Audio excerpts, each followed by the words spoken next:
Good, how you doing? I'm doing okay. Yeah, it's good to see you. Oh my God, look who it is. How are you doing? What's the latest? Good. How's my nephew? Oh, good.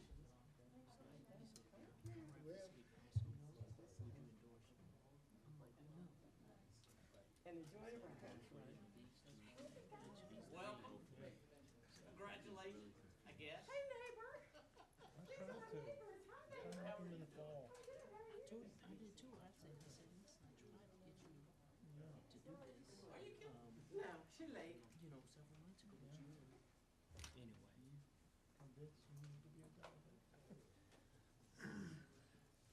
So seriously, consider it if you could just. I think things are going so bad for the delegate. He thinks that this is still gonna be the same work you have to do.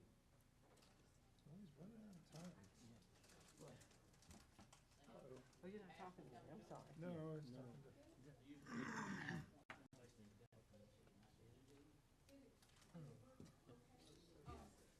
Well, It was a terrible idea. I was working within the. I assume Hopefully not a hot mic. it's okay. What I did was that it's too late. Well, he's still getting signatures for his delegate. Oh, you have to like completely. Yeah, start. You can't use those. I said you have to start over. I guess. Oh, he has to. I haven't looked at it. Plus, we're hoping for another person. The woman from the I need to discuss with you on my trepidation. I don't talk tonight, tomorrow, this weekend. Oh, Yes, Lauren and Brian. when are you leaving for your trip? The 18th? We'll catch up this weekend. something you need to warn me I'm here. I'll be in Denver till Wednesday. Saturday morning. Oh, so you and I need to talk tomorrow? One. Is that what you're saying? You're going to dinner without me? Tuesday, talk tomorrow. Yeah, I'll be around. I'm going to get Gabby. We can talk while I'm on the road. Oh, call me. Oh, she's home for spring break? Oh, okay. I don't know if I spoke to her. Well, 6:00. What are these? Oh, those are spicy. I still understand why Michael's always Okay, great. boss man ladder off later.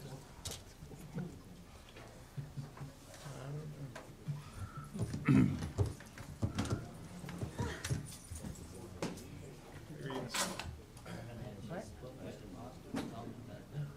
It's coming now. He's coming. Should we clap? Give him a round of applause. Okay, I'm here. Okay. You might want to turn on the computer, huh? So he's got the coffee to stay awake. I know. Why are they talking about you, Michael Payne? What? Why are they talking about you? I don't know. Okay. I'm on the side. We're just teasing about your often being late. He is not. Every time I've been online, he's been there. It's all in good fun. Okay, folks, it's 6 o'clock. Time to convene and call this meeting to order. First item on business is the roll call. Ms. Robinson? Councilor Payne, Here? Councilor Kingston, Here. Councilor Krueger, Here. Mayor Cook, Here. Vice Mayor White. Here. All present and accounted for.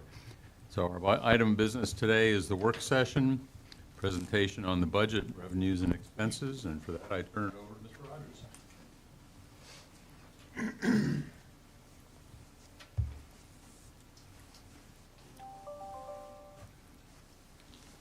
Mr. Mayor, Council, on Monday night, we presented you a budget for the FY '24 fiscal year, a balanced budget of $226 million that indicated $13 million more in revenue.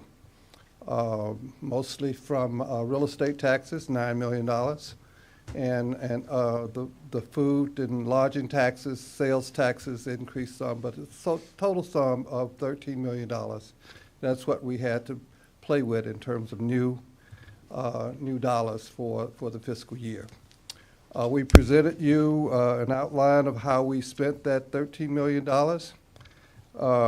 There were some new positions, 3 battalion chiefs, a human rights investigator, human rights administrative support, a human resources recruiter, which we desperately need, the number of vacancies that we have, a deputy director of human resources, PCOB management analyst, emergency manager coordinator, SAFER grant firefighters, 15 firefighter positions that are not new. They're on the payroll, but we had a grant several years back, so it's now time for the general fund to begin absorbing that cost, and the City Hall ambassador and a few others.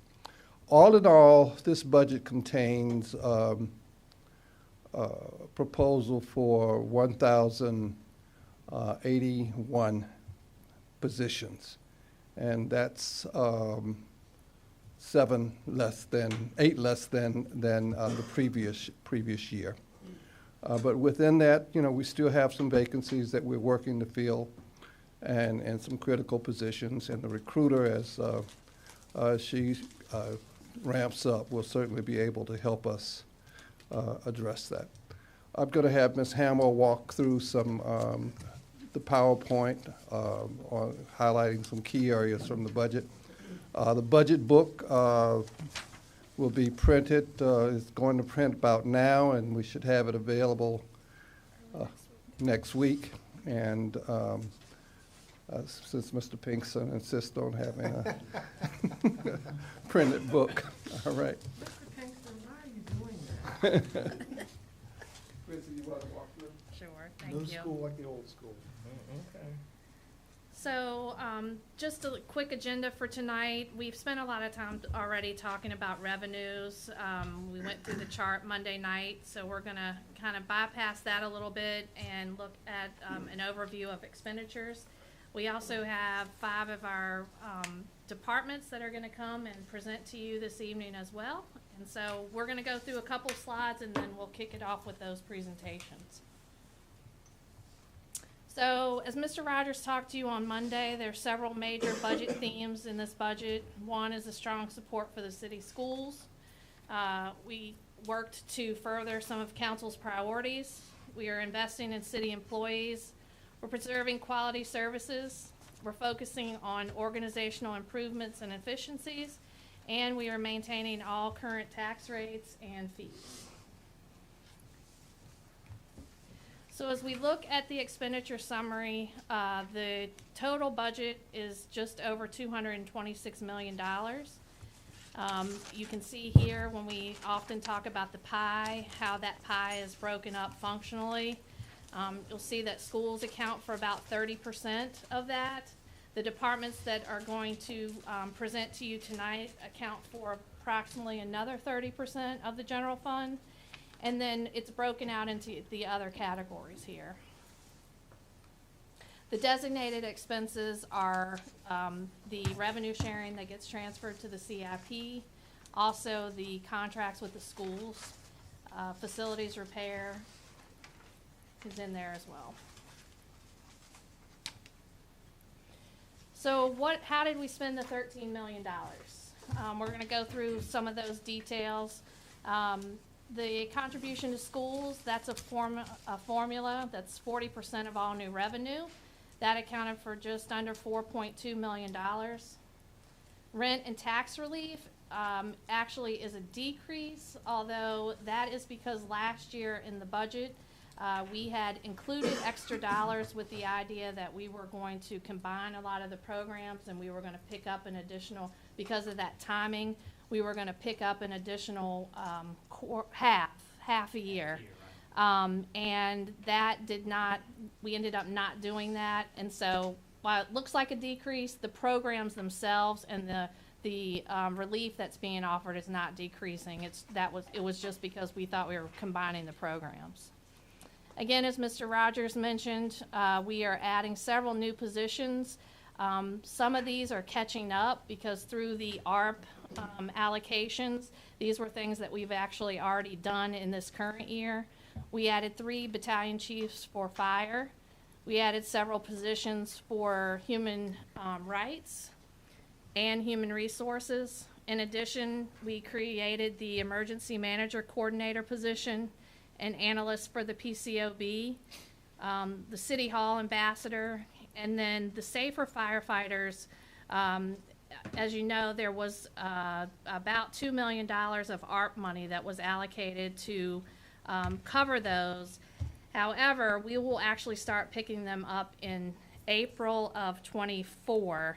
And so what we are doing is we have added a third to the '24 budget that will then offset, and we'll add a third the next year and a third the next year, and we'll use that $2 million of ARP money to sort of phase that in.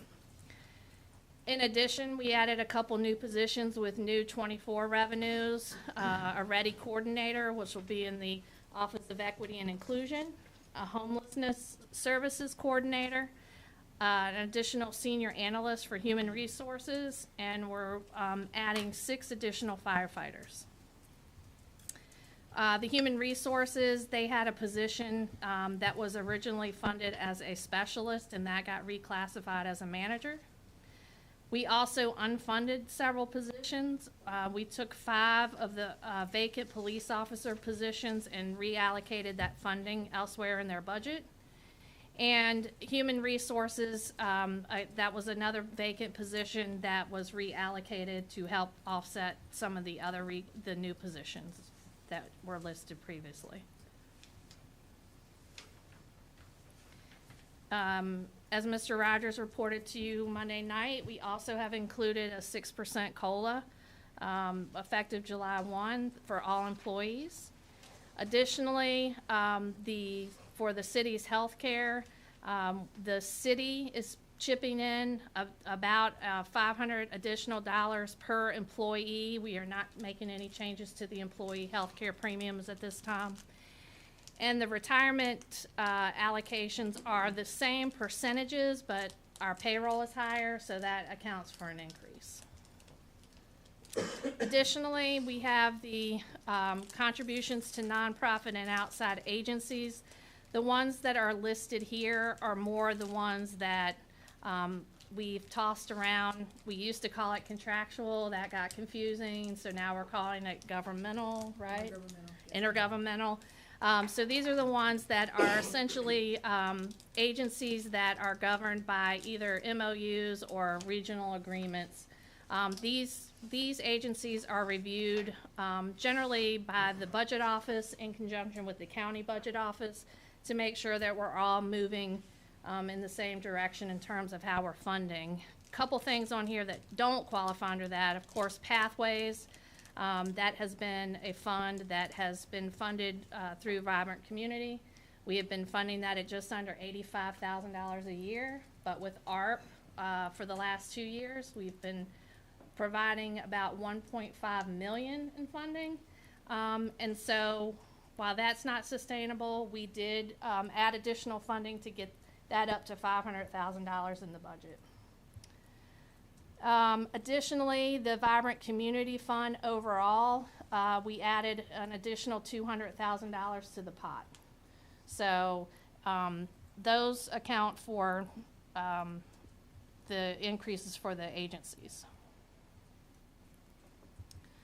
Additionally, we have a couple interagency transfers. These are dollars that are allocated in the general fund. For example, transit that you'll hear from tonight, they are largely funded by state and federal dollars, but the local dollars do come from the general fund in terms of a transfer. So that transfer is increasing about $300,000. And then in addition, we are upping the debt service transfer, and that is largely, the majority of that is no, I'm sorry, I had listed that separate.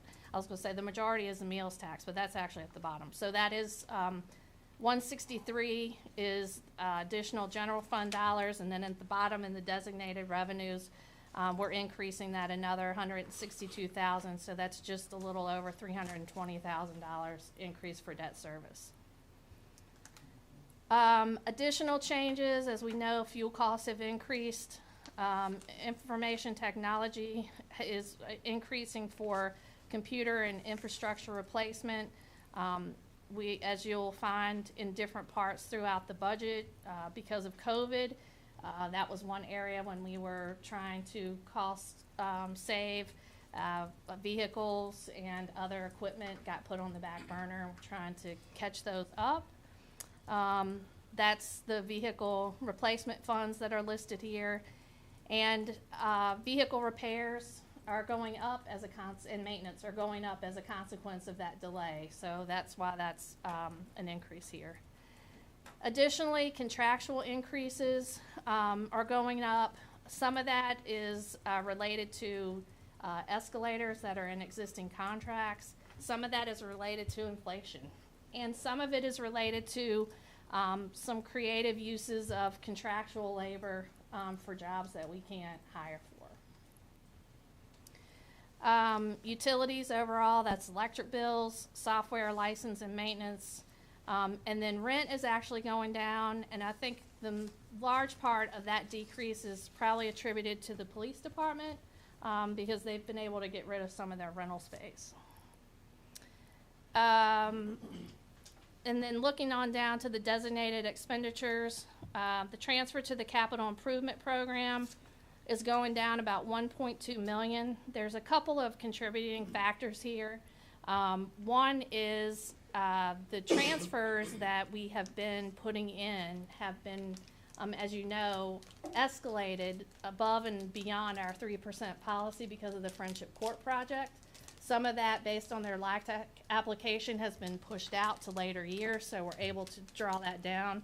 And additionally, the new version that's in the proposed budget changed a little bit from what you saw in the Planning Commission because we are actually going to take advantage of the contingency funds that we put aside both during COVID and otherwise to try to spend some of that down.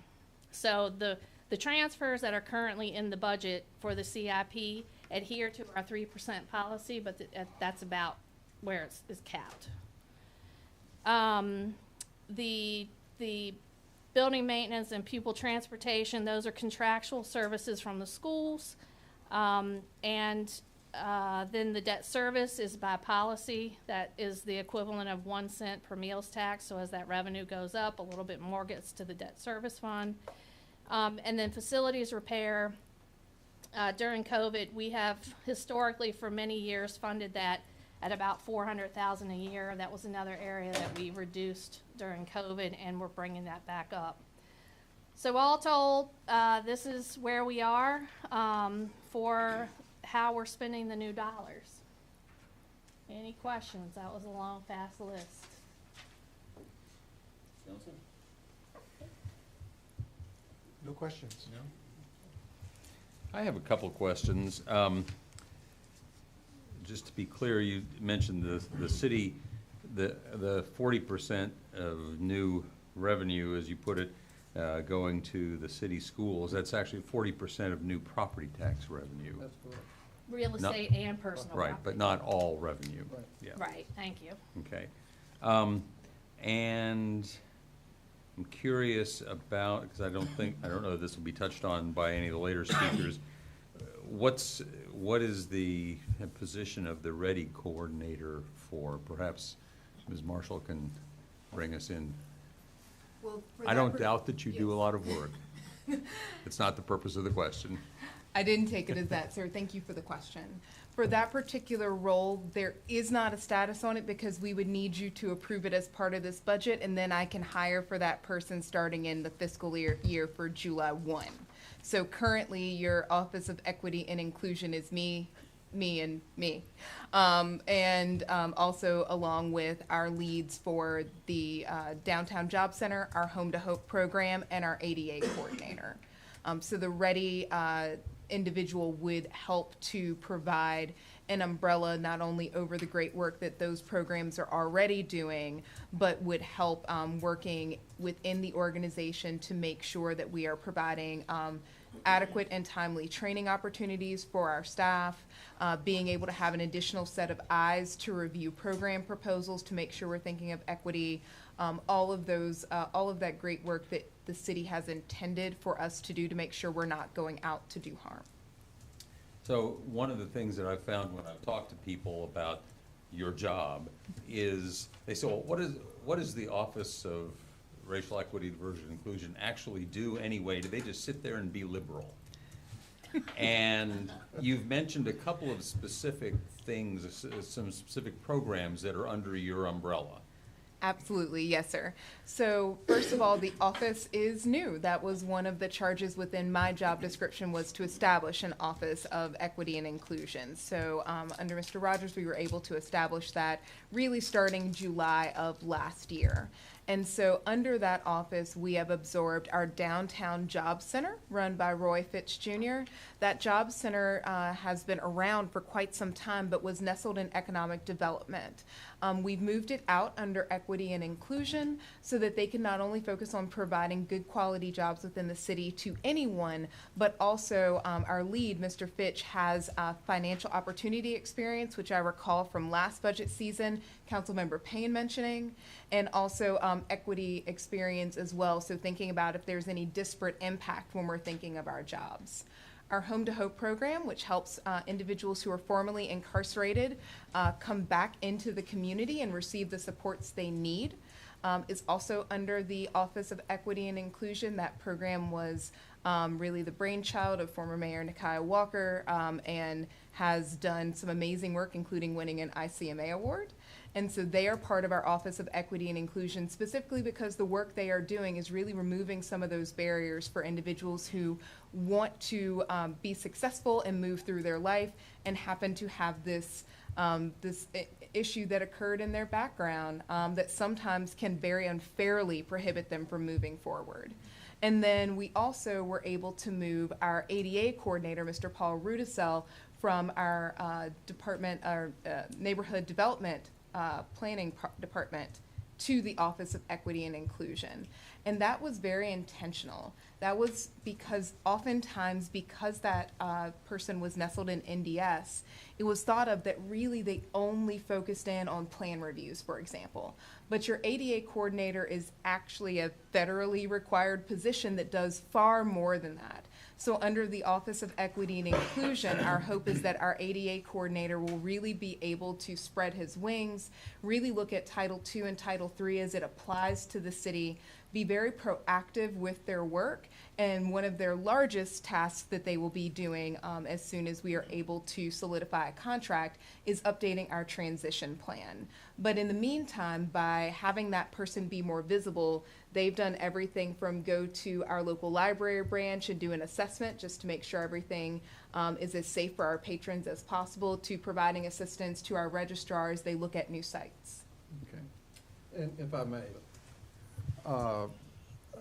keep in mind as well that Ms. Marshall is, while she's Deputy City Manager for Race, Equity, Diversity, and Inclusion, she has a full portfolio of oversight of half the departments in the city. So adding support to her staff will help her do that and expand her role in the READY portfolio as well. Thank you. Next question I had, and I don't know whether this will be addressed by any of the later speakers, so I'll ask it now. We're looking at a very large additional amount for the Blue Ridge Regional Detention Center. I'm wondering, is it purely that we're locking up more juveniles, or is there something else going on there? I don't know who's responsible. Okay. It's me again. So for the Blue Ridge Juvenile Detention Center, that calculation uses a 3-year average of not individuals, but the time that they are at the detention center. And what we are finding is where the city is certainly reducing incarceration for adults. For juveniles, we have juveniles that have been in the detention center for far longer periods of time. Actually, in the regional jail board meeting today, one of our citizens, Kate Freilig, noted that on average in the adult jail, people stay roughly 2 to 3 days. That is not the case in our juvenile detention center at that time. So based on that 3-year average of I want to call them bed nights, but that is homelessness coordination coming out of me. But based on the amount of nights that juveniles from the city are in the detention center, that is why our. On city charges. On city charges, only on city charges. Yeah. That is why our percentage, you did see an increase. We increased as well as Fluvanna County. Some of our other counties that participate in that regional center saw a decrease. So it will ebb and flow a little bit, and there is discussion of seeing if we would, we being the board, would like to look at perhaps having it on a 5-year schedule as well, which can help our crack experts in finance to be able to predict a little better what might come up when you have that 5-year average versus a 3-year. So it seems unlikely that this would be an issue that would come to council to do something about, but I would hope that somebody is trying to figure out why it is that Charlottesville Juvenile Court is taking so much longer than the other courts.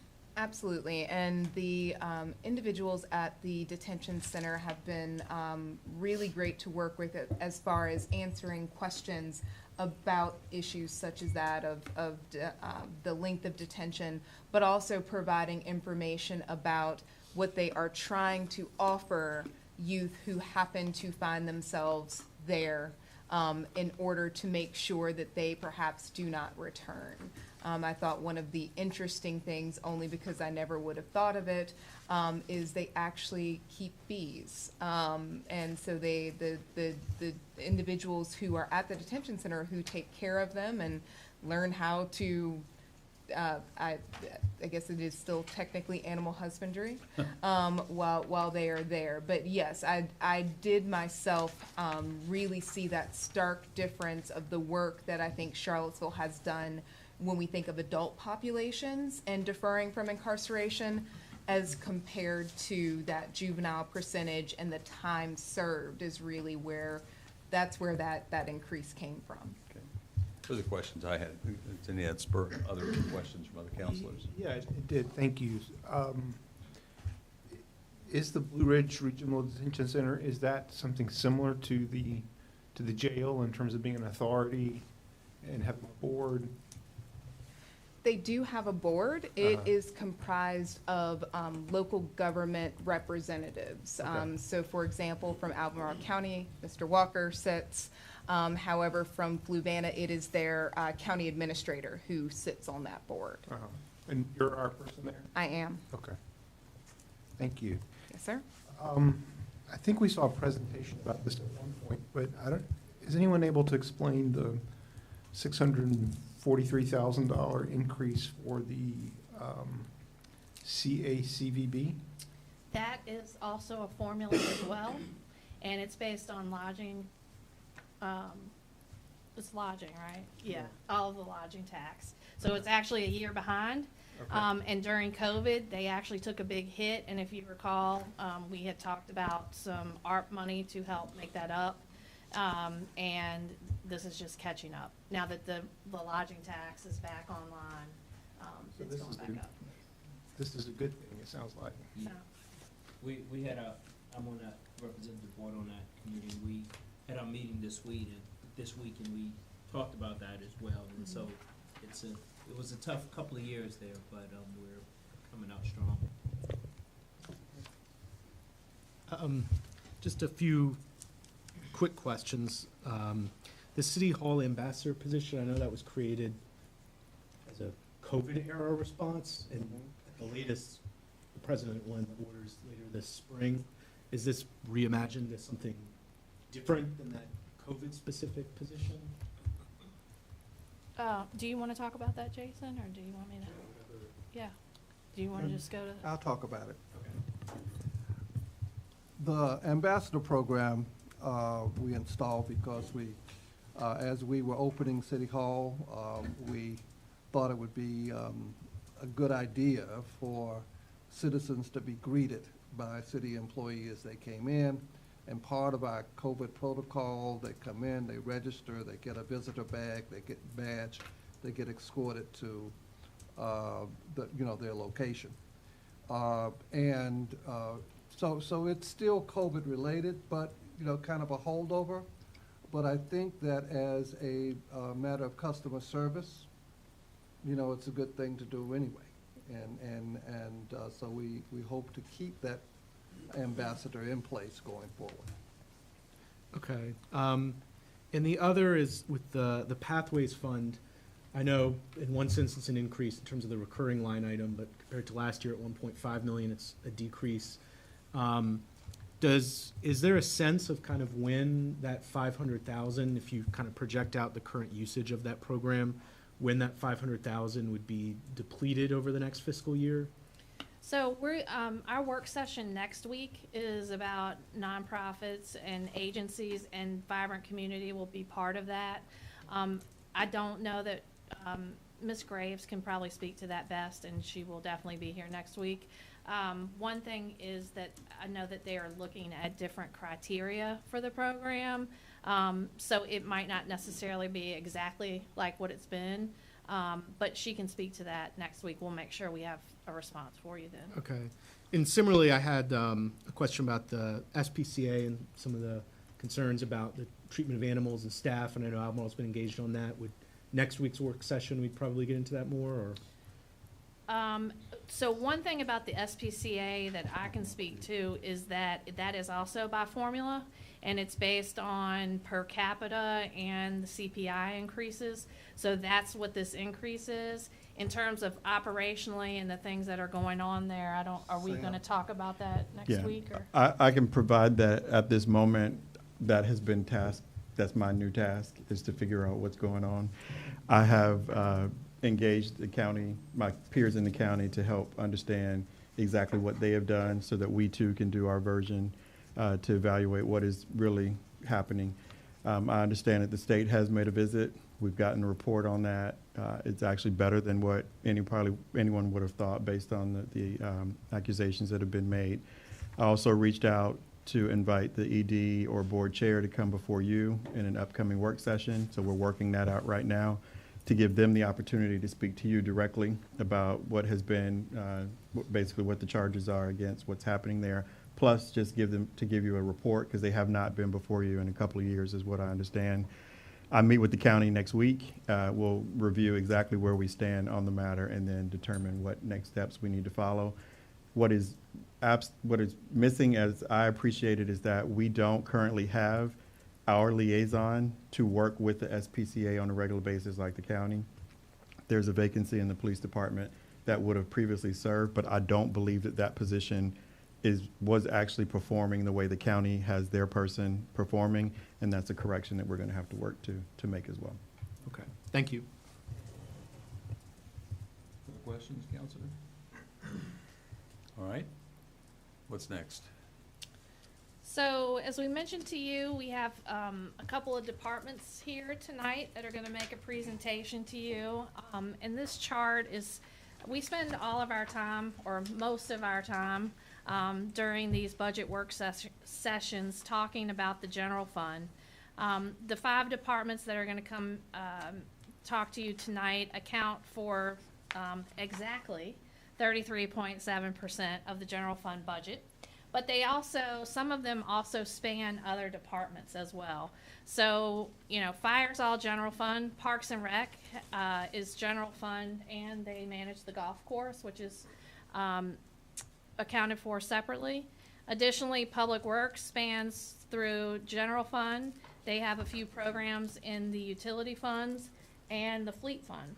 And then additionally, transit, or CAT, is largely federal and state dollars, as I mentioned, and that is accounted for separately in the transit fund, and what's in the general fund is the local portion of the match. So all of these presentations tonight that they'll be talking about account for about $93.9 million worth of operations in the '24 budget. Thank you for this chart. It's very helpful. Good, thanks. Appreciate it. So I'm gonna stop sharing our presentation here, and I'm gonna kick it off to Chief Thomas. Are you going first? Yeah.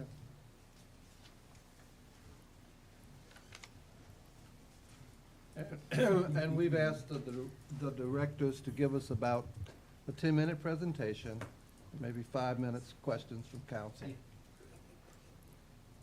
Just as a benchmark.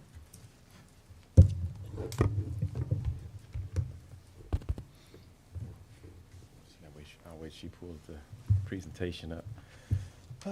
But Mayor Snooks, council, staff, thank you for allowing me to present to you tonight. And as was indicated, this will be a brief overview of what services and things that are going on in the fire department to justify our budget.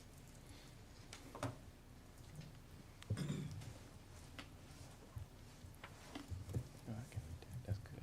I can see this one. I brought my computer. Start off with is our call volume, and that's just the first 8 months of FY23.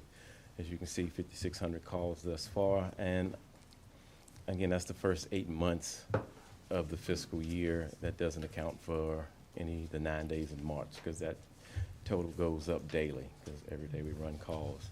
And just some of the type of incidents that we go to are fire-related, 105 EMS-related, and it's good to note that not all EMS calls we transport. So we do a lot of patient checks, which we would respond but not transport the patient to the hospital. So that number is reflective of citywide, how many times we've been dispatched to EMS. And then we also do other calls for service, and that equates to 1,773 calls thus far this year, or as of the first 8 months. Question, what are other calls for service? They include hazardous conditions, service calls, good intents, and false alarms. So what is good intent? Someone Not called in the because they think they had an issue. philosophical Yeah, they had a good intent. They thought they saw something that was an issue, so they would call the fire department. We would respond and come to find out that it was a good intent to call, but actually it wasn't. Okay. That's not the cat in the tree. Could be classified as that. Yeah, next slide. This is another excellent service that we provide, and it's the proximity dispatch.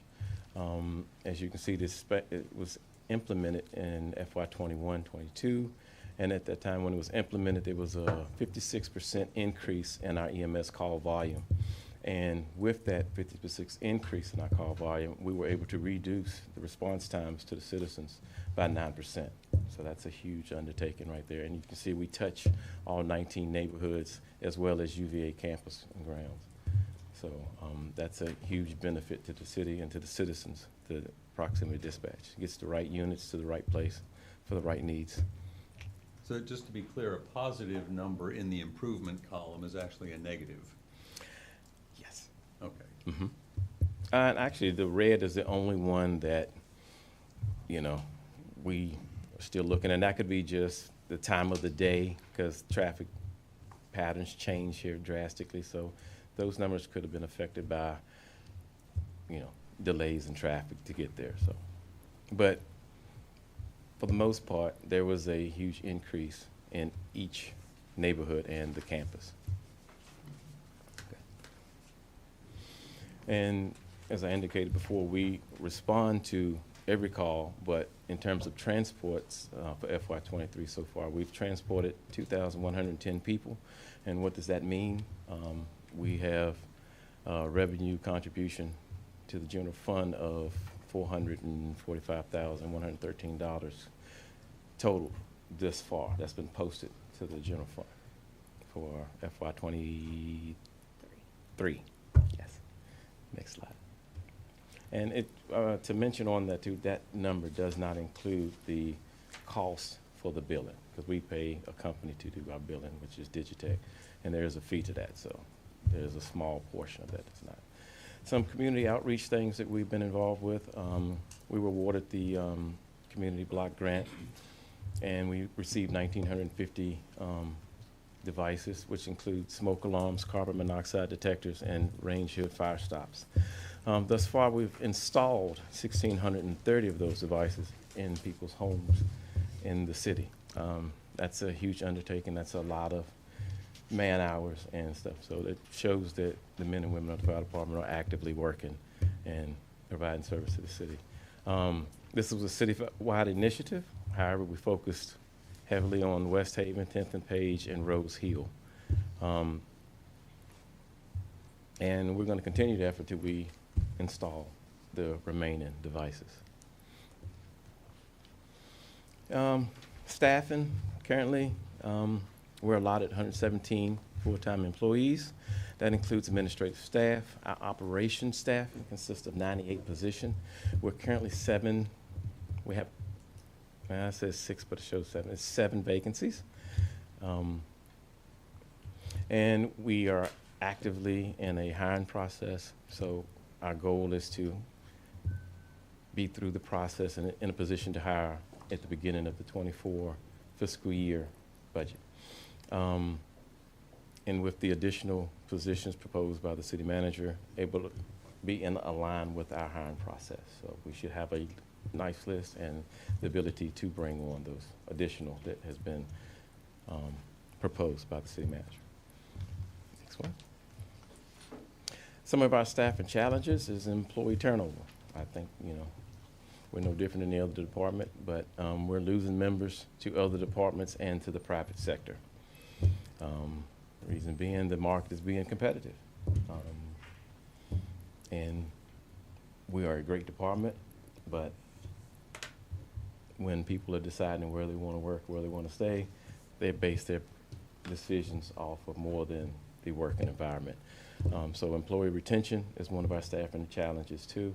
And in FY23 alone, we've lost 10 members for our department, 2 of the executive staff and 8 in our operational staff. Next slide.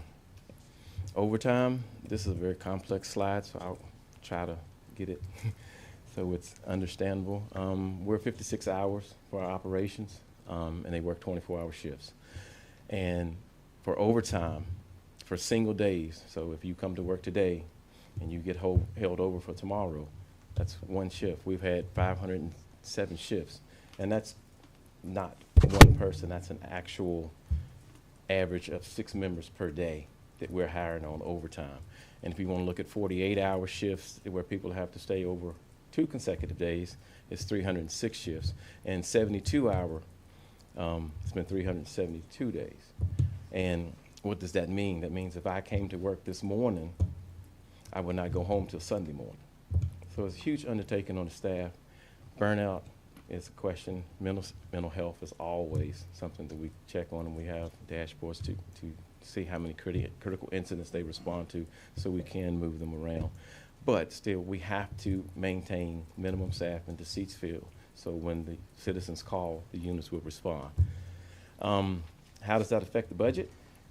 And you'll see there, we've had a very consistent overtime budget of close to $1 million each year.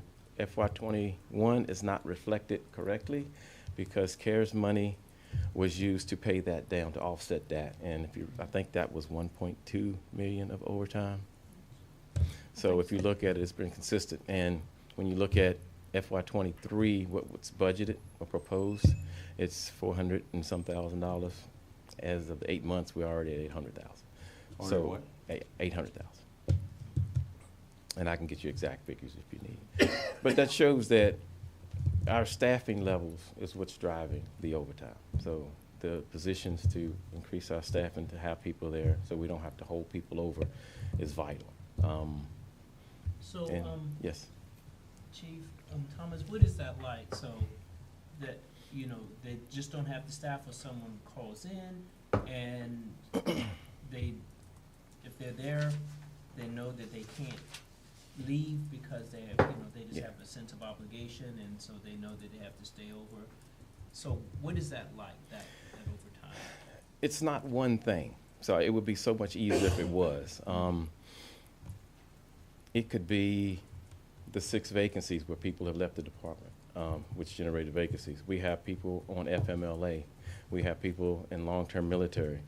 And we have injury leave. And then we have sick leave. We call it the unknown. So we can justify the number of people that we schedule to be off, but the unknowns, when someone just calls in or has a different issue, we can't control those. So those are the things that are doing it.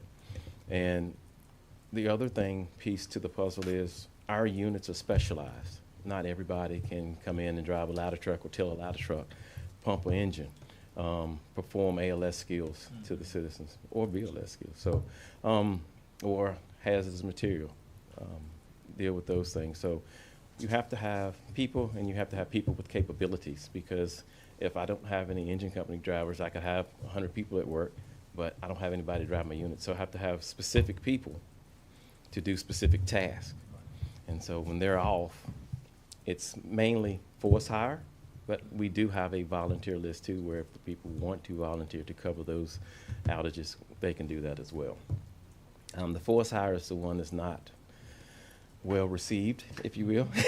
So you want to go home and I tell you, no, you can't go because the unit's got to roll. So, Adding the 6 firefighters. Yes. Should help. Yes. Once they're trained and in full service after the academy. yes, We should see some movement yes, in the overtime, shouldn't we? yes, we will. I'm hoping. That is the goal. Yeah. As long as we can retain our employees, and Right. we don't have to keep hire people and then I lose 6 as soon as I hire. So, yes, ma'am. So before we get to the new 6, you said you had 7 vacancies. Yes, ma'am. Currently. Mm-hmm. So everything is right with the world, and you wake up tomorrow and you've got 7 new people. Mm-hmm.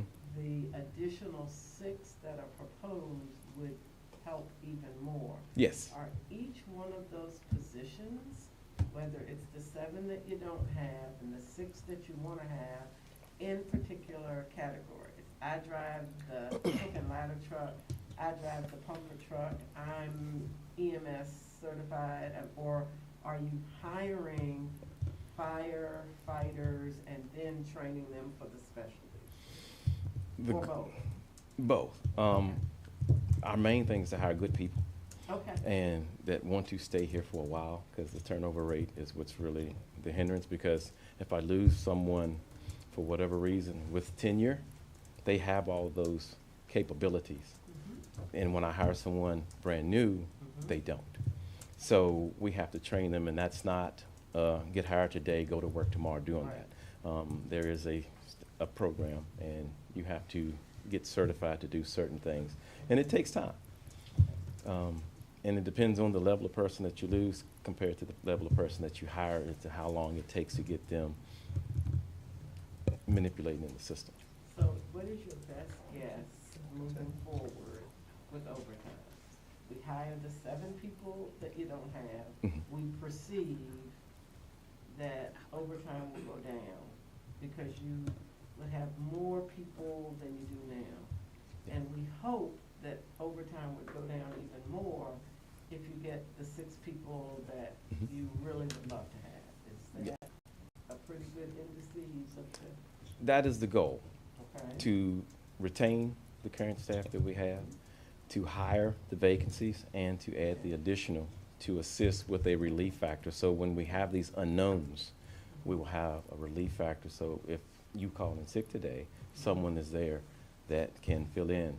So I don't have to force the next shift to stay over. Okay.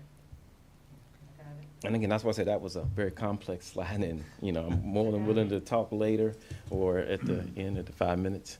So, Chrissy? Yeah, you know. Yeah, because I got strict instructions, trust me. And here's again, these are our allotted positions. If we're fully staffed currently, this is what our shifts look like. We have 33 on A shift, 32 on B shift, and 33 on C shift.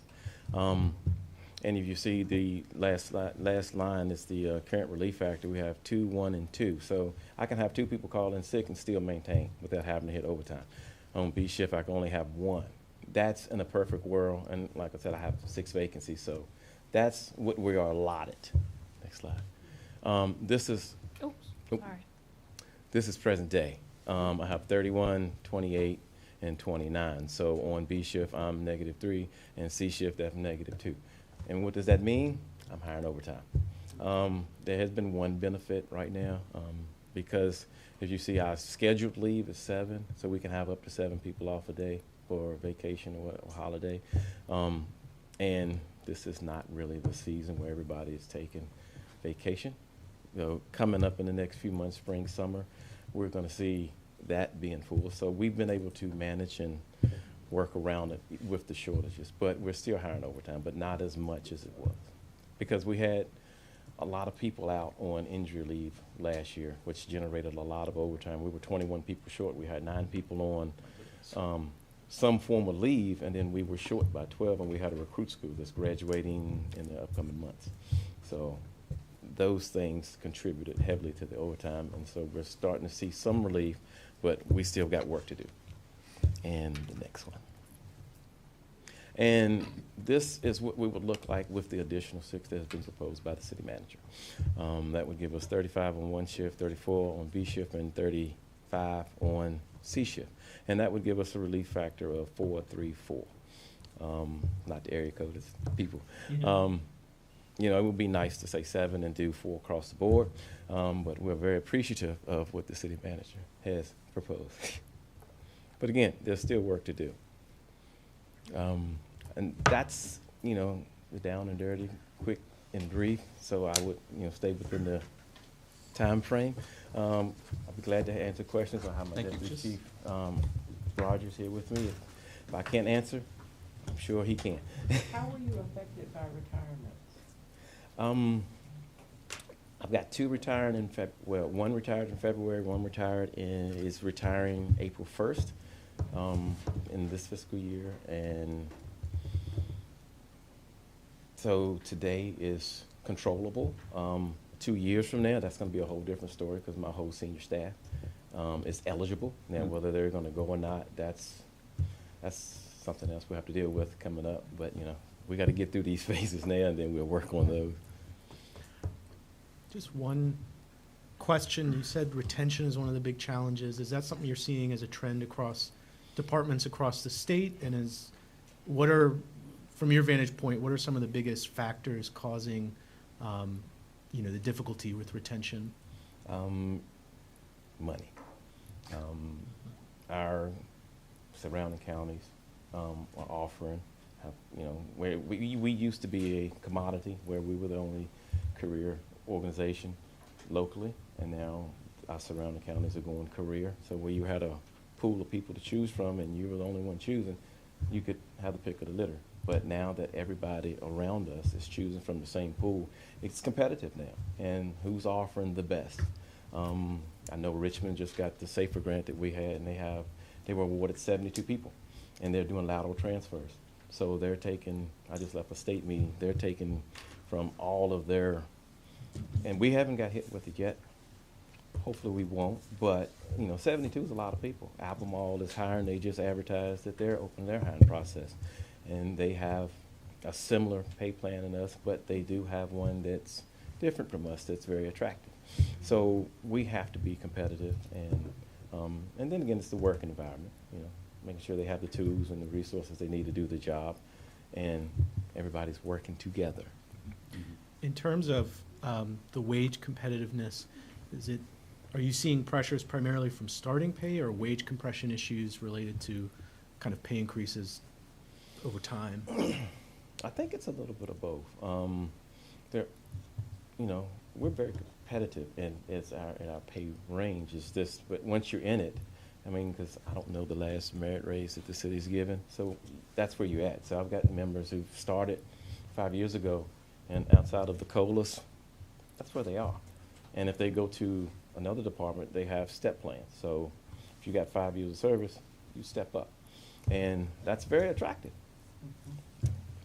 So hopefully we can work on our pay structure. Yeah. Thank you. Is the reason that we've not been able to do that, it sounds like just because of funding up till now. The step structure that you mentioned? The STEP program, I know we submitted it, and at the same time as our other public safety partners there. And now I think it's collective bargaining is right here, and that is a bargaining, Okay. potential bargaining component. Uh-huh. I'm sure someone else could speak a whole lot more about collective bargaining and how it plays in there and the legalities behind it. Okay. I would love to do it now, but, I see. I respect the process as Yeah. well. So that might be something that happens later. Yes, Yeah, that's the plan. yeah. Okay. Does it, could someone help me here in terms of the cars reimbursements or whatever? Is that reflected here somehow? That is part of the fire department budget. It's in there, I think, is a contribution to other civic groups. It's at $450,000. It's flat with last year. That's what we pay cars for their supplementation, I guess, of what we do. Yes, sir. Yes. Okay. All right. Yes, sir. Thank you. Chief. Thank Yeah, you so thanks much. a lot. Next up is our Deputy Director of Public Works, Mr. Rion. Parks and Rec. Parks, what did I say? Public Works. I'm sorry, Parks and Rec. Parks and Rec, right. We just moved. Evening. Yep, I can leave. Stacy, That's don't, fine. Stacy, don't get nervous. There we go. Thank you so much. I know we just had fire, and now we're coming to the fun department, Parks and Recreation. I believe that we are the gateway to the city and department. As you can see in Parks and Rec, we have a very large portfolio. We have 28 parks within the city and counting. Next year, hopefully next year or the year after, we'll be adding another park to our portfolio. We have 45 playgrounds. 22 playgrounds is located on school property. Parkland acres, including the school, is roughly about over 1,000 acres. That is mobile acres. And then also, every year we are expanding over 6 miles of paved trails within the city, over 30 miles of natural trails. When it comes to our mortar and our facilities, we have 4 swimming pools, 2 indoor and 2 outdoor, plus 4 splash pads. 4 recreation centers, 2 of them are, as I like to call, our regional facilities, Carver Recreation Center and Smith Aquatic Center. And then we also have a award-standing skate park. And then with our 18-hole golf course, as Chrissy mentioned, that's an enterprise fund. And then a city market. And then we also do have some shared maintenance with the county. That is our Ivy Creek and our Darden Tower that we work with. Next slide. Now we're coming into the budget. As you can see, Parks and Rec has a big portfolio, and that is why we are roughly $12.4 million. This is our expenditure budget, and with many budgets, as you can see, if you look at the pie, our personnel and our other personnel costs is a big chunk of it. Personnel, roughly about just under 6 million, that is full-time personnel. And then you have another one called others, that is our temporary budget. And that is just hovering over $2.3 million. Yeah, it is a large temp budget, but as I like to always say, when the community wants to play, Parks and Rec works. So we're open 7 days a week, and we have facilities open over 80 hours. And that is why temp dollars or temporary staff are the backbone of recreation. If you look at our budget, as you can see, we have actuals all the way from FY19, all the way to our proposed. And you'll see a specific trend. Parks and Rec is outward facing department, meaning if we shut down, we shut down. Unlike if you look at utilities department, water is still flowing, employees can still work. But as you can see in our actuals 21, as you can see, we dropped. in terms of our revenue because we were closed down. But if you look at when we got out of 2022 to 2023 proposed, we are seeing, we are welcoming people back into our recreation centers.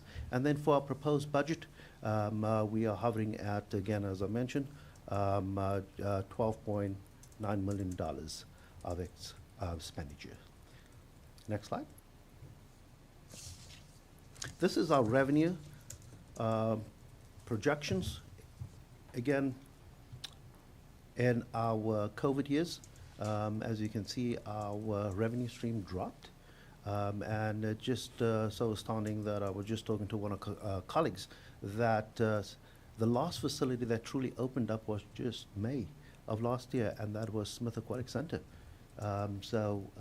Moving forward, we are planning on opening up Honesty and Washington 7 days a week. Unlike last year, we had an alternate schedule due to staffing. But this year, we are projecting to have all our facilities online, staffed, and hopefully we'll see an increase in our revenues as well. Next slide. Now the fun part. What's new in our department? We have a departmental master plan. This is our first comprehensive master plan in Parks and Rec, which I'm very excited about, because this gives us a pathway of strategic planning for our department, really finding out from our community what they truly want within our community. And that's how we can refocus and then realign, rebrand, and then also with that, evaluating our organizational structure accordingly. New things that we looked at too, in 2018, we had a needs assessment. And we looked at our needs assessment this year because we are looking at why are people not coming back to the recreation centers and to our programming. And we said, let's look at what the community wanted in 18. And our first program I saw was community events. And what we did is we ramped up our community events, winter ball, snow and play. We have family game night, which is occurring this Saturday at Carver Recreation Center, and we have found some good results with that. We're also looking at really focusing on our teen youth adult program. We are just in the grassroots levels right now, looking how can we look at partnerships and how can we reach out to our teen and young adults. So we are focusing on that. And again, we're looking at different types of recruitment strategies. As you heard by the chief, it is retention. It is how do we recruit. We are also having a small hiccup in recruitment. So what we have done just this year, we looked at all our positions and all our areas, and we found out we are struggling in lifeguard recruitment, and we're also struggling in counselors because summer is coming up, and there is an uptick of parents within this community looking for some type of activities for the kids during the summer. I called the Y the other day. They opened up their registration. They were full in 8 minutes. We just opened up our registration. We are halfway full with our registration, so we need the staff to back it up. We worked with the human resources, and we came up with a retention plan, an incentive plan for that. Hopefully that will help us to move forward. Next slide. Challenges, again. Challenges is starting with our service levels. It is, we are struggling with our standard of care. We are struggling with our community offerings. And again, if you look at all those, it's because we just do not have staff in order to meet the needs. We also have staff shortages. Again, money is always, money is important. And then also flexibility, work from home, flex hybrid plan. We're trying to incorporate that more. In Parks and Rec, it's very hard to have everybody to do that because some positions we have to be at the pool. You have to be at a facility. So we're trying to look at different means. And then retention, staff appreciation. We really are struggling with staff appreciation. Our morale is down. Morale is down. When you look around, certain communities pay us up, and Parks and Rec is need to be more competitive with the market. And then again, trying to come up with some form of retention mentor program. How do we do a professional development plan? So if you are in, for example, a maintenance one position, how do you get to two? Is it, if you're here with the city for 5 years, how do we work that type of plans? And we're really struggling on that. Next slide. So now we're going to service. And as you can see, if you look at the chart, I've done 19 and 22.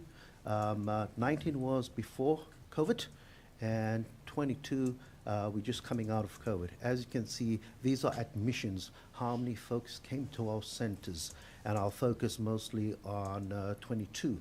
As you can see, 22, there has been a drop. If you look at Aquatic Center, the drops is around about 48%. Due to Smith was closed for a very long time.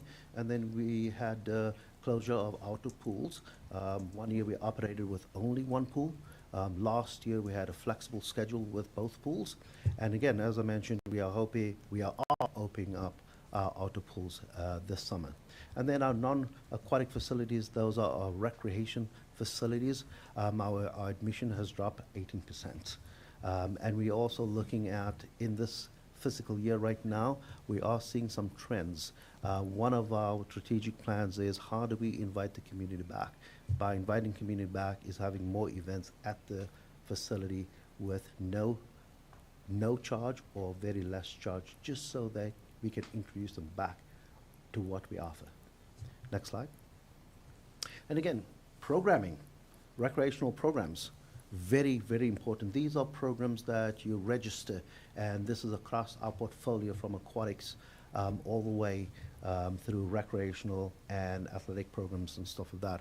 As you can see in FY19, enrollment was just under 11,000 people, and then FY20, we just above 6,000. So you ask why? It's because, again, we came out of the pandemic. We let go our instructional staff during that time, and then a year later we had to open up our facilities, and we struggled to recruit instructors and staff. And we are still trying to slowly but surely build up our portfolio, but it's going to have to be a hybrid approach. Hybrid approach meaning looking at, do we hire staff in versus do we have a combination of contracted services? Can we find an organization that does yoga and do a contract in order to meet the community's needs? Because there is a need. Community is asking us, hey, can we have more classes? Can we have more swim lessons? There's a long wait list, and we'd love to, but we just cannot recruit. Next slide. Again, staff levels, here we go. 11 vacancies with our full-time positions, and again, last year we had 10. That doesn't mean we haven't hired. We continue hiring, but there's this thing called turnover. Again, turnover. And what we are asking our staff that are leaving our organizations, we are making a forceful effort is to sit down with our staff and ask the question, why? Tell us why. And there's a theme. Money, and then also a turnaround within our leadership in our recreation department. Yes, this is our third director in the past few months, totally, and that's legitimate. And for us to recognize why, if we understand the why, we can then work on an improvement plan on to meet those needs or improve those needs. So we are getting feedback from staff. But again, 11, we have most of those positions out at Parks. And Parks is really struggling in order to hire. And again, exactly the same thing. We have temporary staff that makes $15 an hour, where we have a full-time maintenance worker one only making $17 an hour plus benefits. So it's a real struggle where you see a maintenance person who'd leave Parks and Rec and go to a different Parks and Rec, making more money. So next slide. And as I mentioned in the beginning of the slide, the backbone is our temporary workers. As you can see, we are still lacking 236 in order to make it for this season. We hire a large amount of lifeguards and a large amount of CSA. That's why I see the numbers up high. At the moment, we have 178 temporary staff, and it's across our portfolio, as you can see, from athletics all the way to adaptive recreations and recreation. So again, we are struggling in our temps is try to recruit them and try to retain them. And in closing, this is Parks and Rec. And if you have any questions, next slide.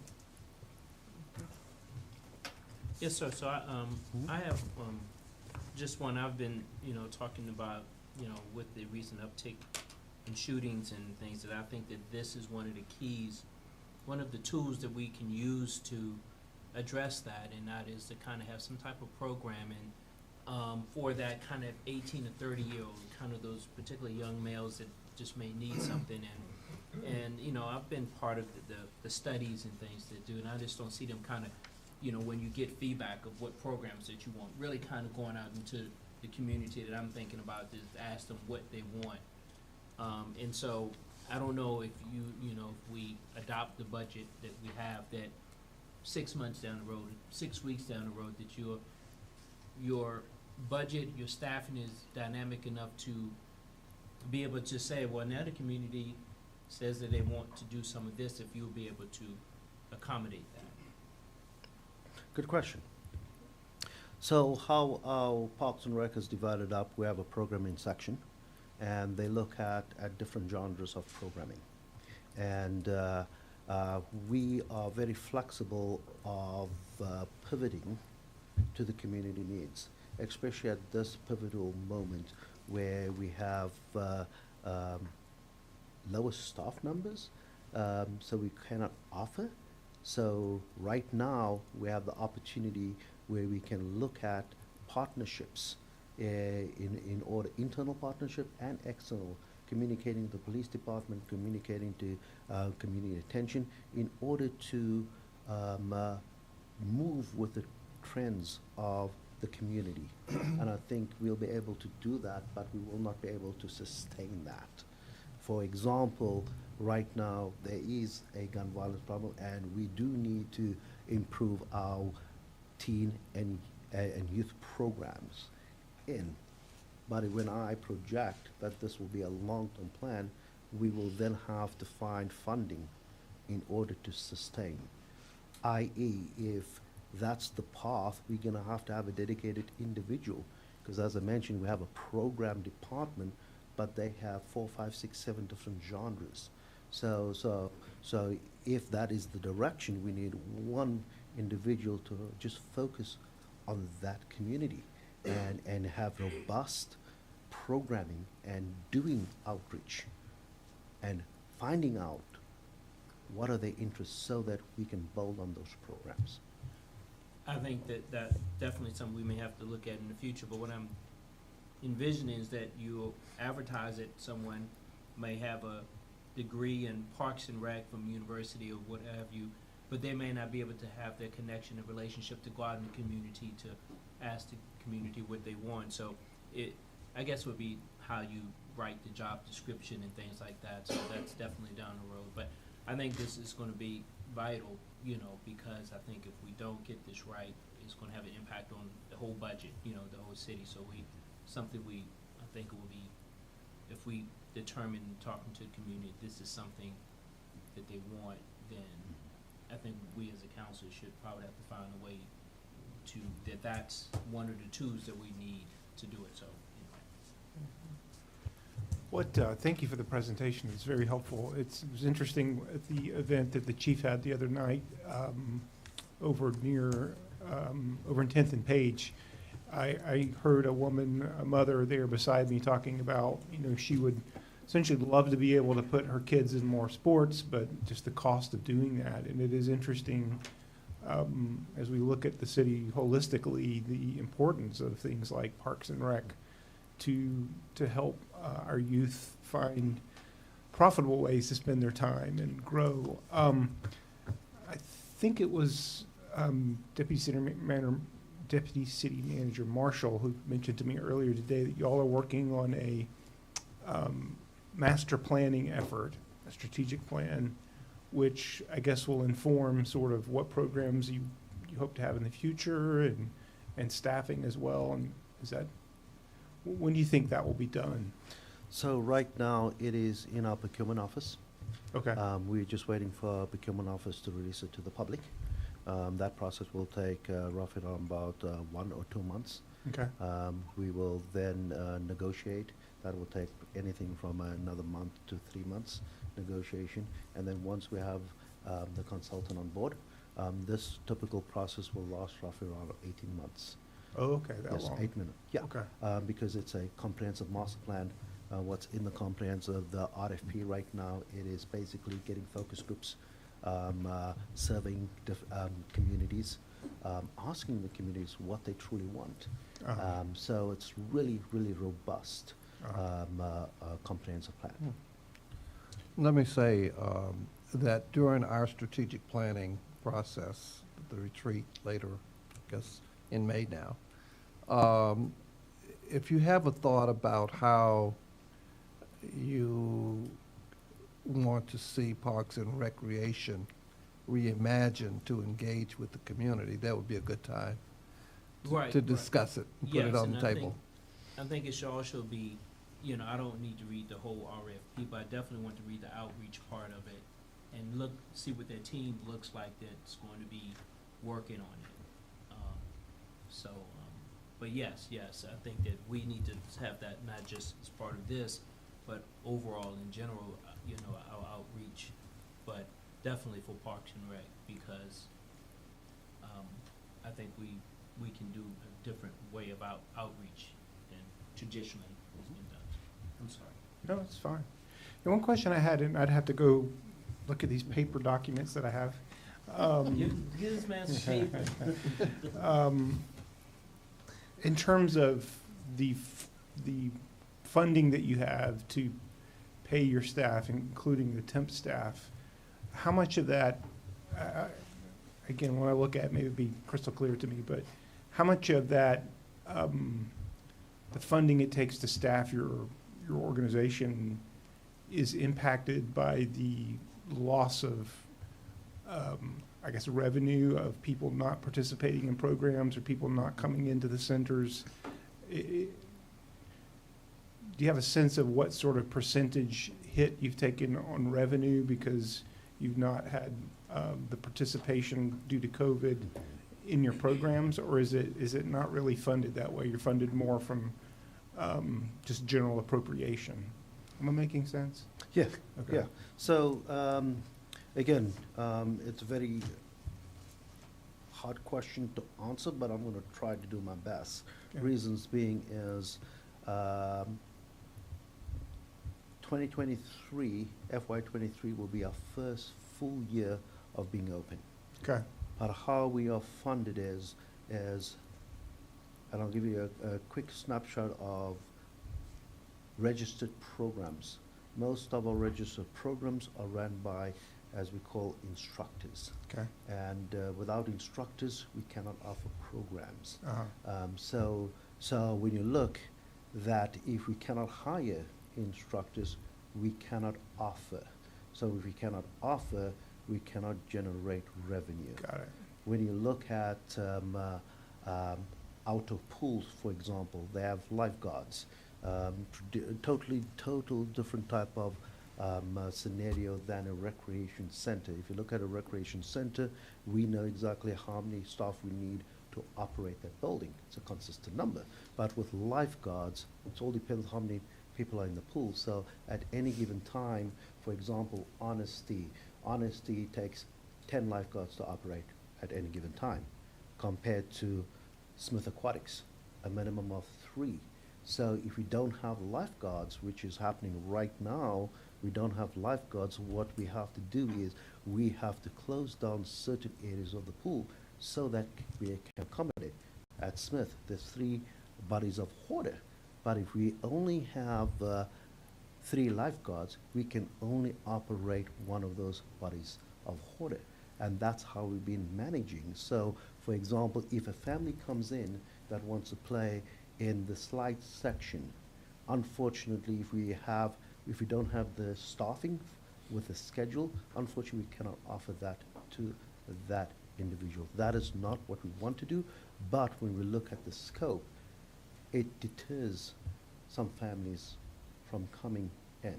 Instead of closing down the whole facility, we at least have some form of recreation within the water. I So hope just that to answers your question. interject though, Thank you. their budget is established as part of the general fund. It is not dependent on the revenues they collect. All right, thank you for that. That's Mhm. helpful. And Okay. definitely agree with what I said earlier. I also wonder, beyond the conversation tonight, but how to coordinate between human services, social services, and schools on those youth programming to have the biggest impact possible. Just quickly, you've made a big shift to contracted employee services. I guess I haven't just gotten a good sense of what is the scale of that and what is kind of the practical day-to-day impact of that. So in Parks and Rec, most of our contracted services occurs on the park division.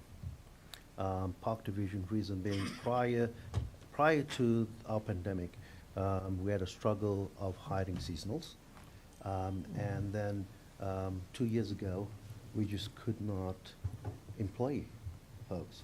And that's where we started outsourcing, for example, mowing for the schools. Then we looked at our horticulture unit. They normally a staff of 8, but now we only have 4. How do we get the schools beautified? So we outsource just that section. And we're looking at a model where if we cannot recruit staff, but the services still needs to occur. For example, if we can't recruit, there's going to be a situation where we can't beautify the downtown mall parks. So we have to look at creative ways of looking at outsourcing. And do those outsourced contracted positions pay the same salaries as the city? How we do our outsourcing per the procurement, there is a wage that is part of the procurement that the contractor has to pay their employees. And is that matched at the city's wage level, or is it below it? I believe it's It is a mandatory $15 an hour based on the living wage that council adopted several years ago. Thank you. And just one other, I don't know the details of it, but I've heard from some people who work as temporary staff in Parks and Rec that there's been recent changes that has limited their ability to take on shifts. I've heard from some people who've worked at the, doing after-school programming at West Haven that they've struggled to have staffing for it because there's folks who want to do that job, but they're kind of being blocked from it because of a change in the, I guess, billable hours or something they're able to work. What, if any, change has there been in terms of that? I can answer that. There was, if you recall, we issued the new personnel regulations in October. And one of the changes, after a lot of consideration, was a change in the maximum hours a temporary employee could work because of what it triggers in terms of additional costs in terms of pension, et cetera. So there is that limitation, and that is new. And I know people don't like it, but we had a good foundation for doing that. Mm-hmm. Okay. Thank you. Thank you. Thank you.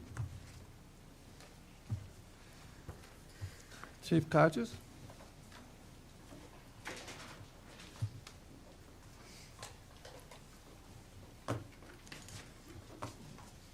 Good evening, Mayor, councilors, city manager, deputy city managers.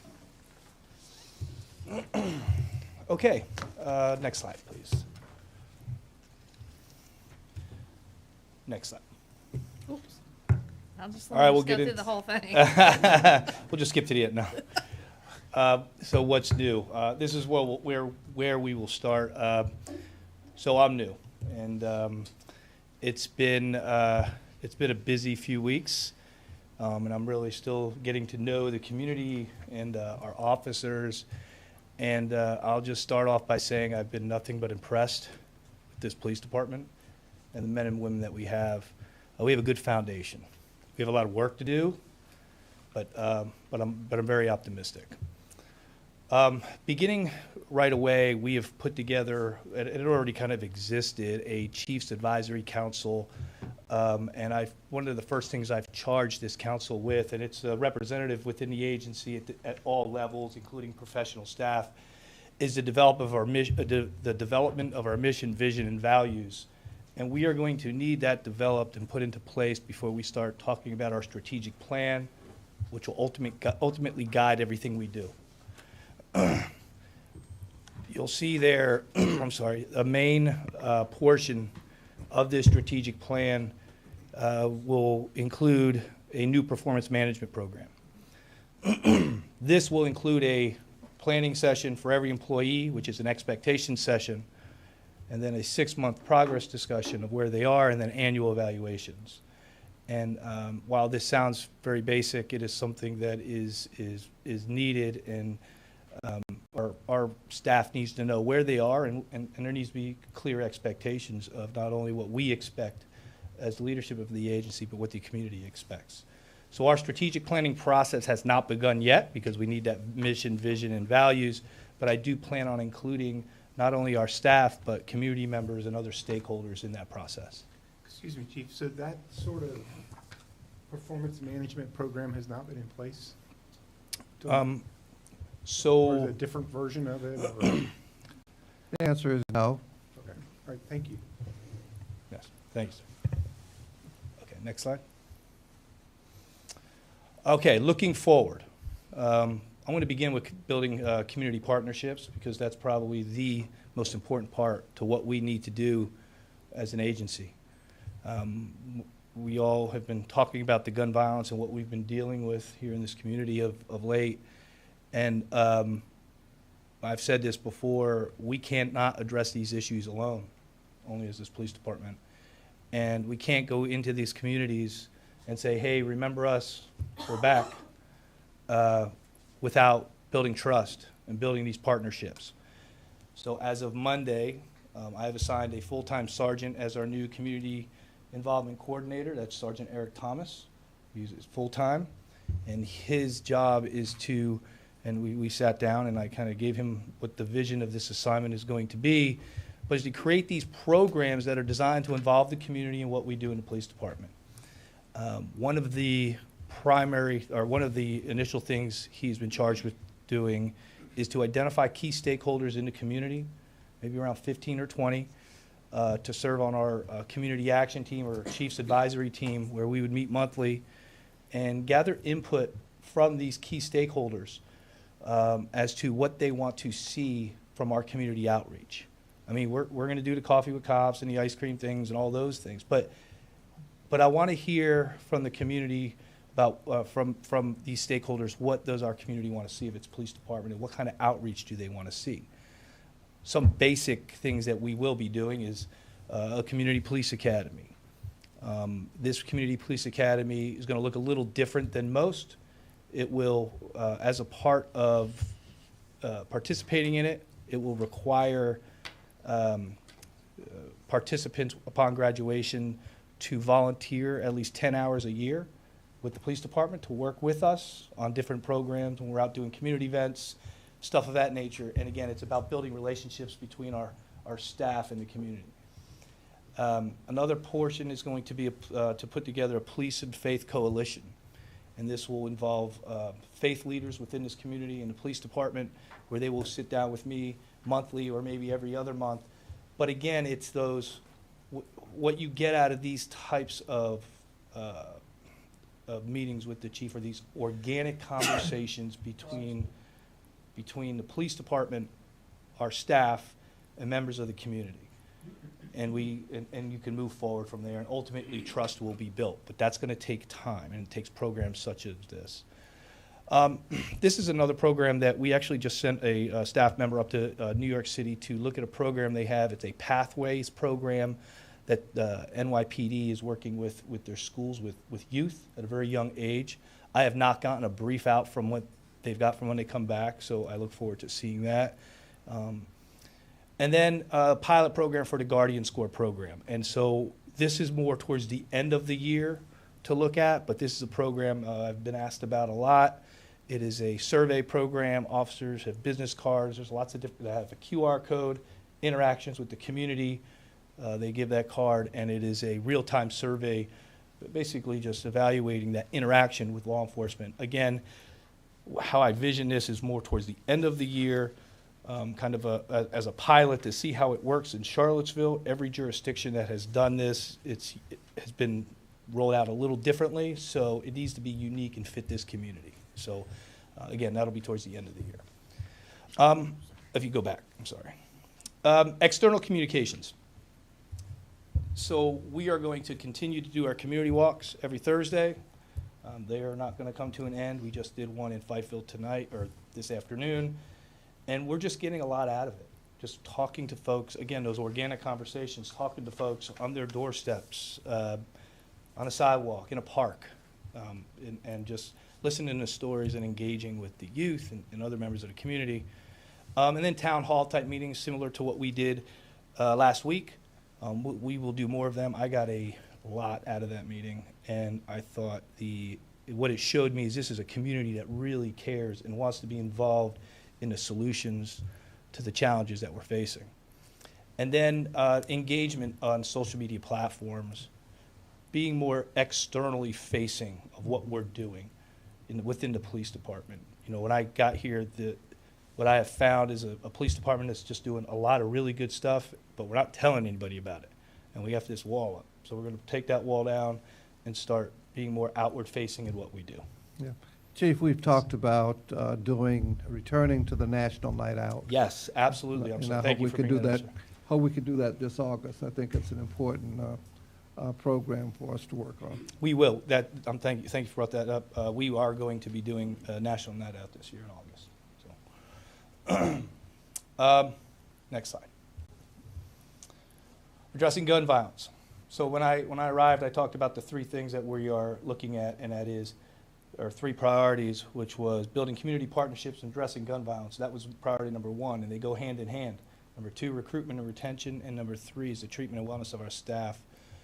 Gun violence, so we have assigned a full-time detective to the FBI Safe Streets Task Force. I actually met with the U.S. Attorney today and his staff, kind of just a meeting to get together, and we have actually used those federal resources in the recent case of the homicide that occurred on Hardy Drive 2 weeks ago, and they have been instrumental in assisting us with resources to not only bring justice to these families, but to try to find out where the guns are coming from, and other ways to go ahead and address these gun violence. So they've been, I expect them to be a very good partner with us. Data-driven responses to crime trends, putting police officers where they need to be when they need to be there. And so we've done a few things, basically, putting officers in hotspot areas, focusing on procedural justice principles while in those areas, meaning getting out of their cars, speaking with folks, meeting people in the community. And that has been, the officers have been doing an amazing job with that. The stories I'm hearing, I wish you all could be in the meetings I'm in all day and hear the different stories. They're just doing a wonderful job. So, and then filling a crime analyst position. Again, if we're going to have data-driven approaches to these issues that we're facing, we need to make sure we have people to analyze that data. That is a vacancy right now.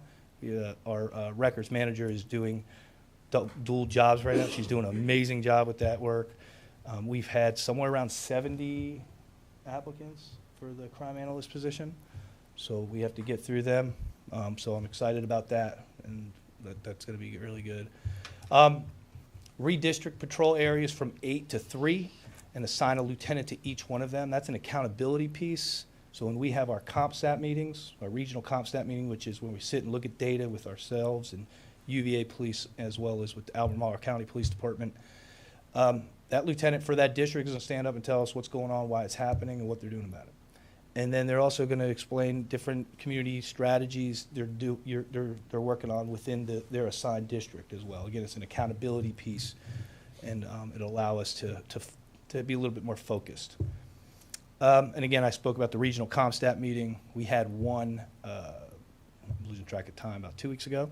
Yeah. And it was great. And again, it's our regional law enforcement partners sit down, look at all of our data, kind of figure out what's going on, why it's happening, what they're seeing, what we're seeing, because a lot of this stuff doesn't stop at our borders. So, and then the implementation of a crisis response team.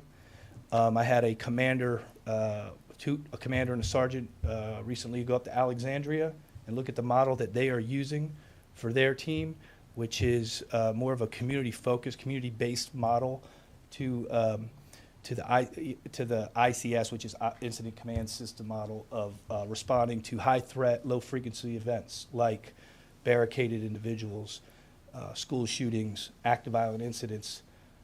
We have to be prepared to respond to those, and currently we are not. So if something like that happens in this city tonight, Virginia State Police would be responding. And so I feel like it is important for us to have that capability because we answer to this community and make sure we do it right, and we're going to build that from the ground up.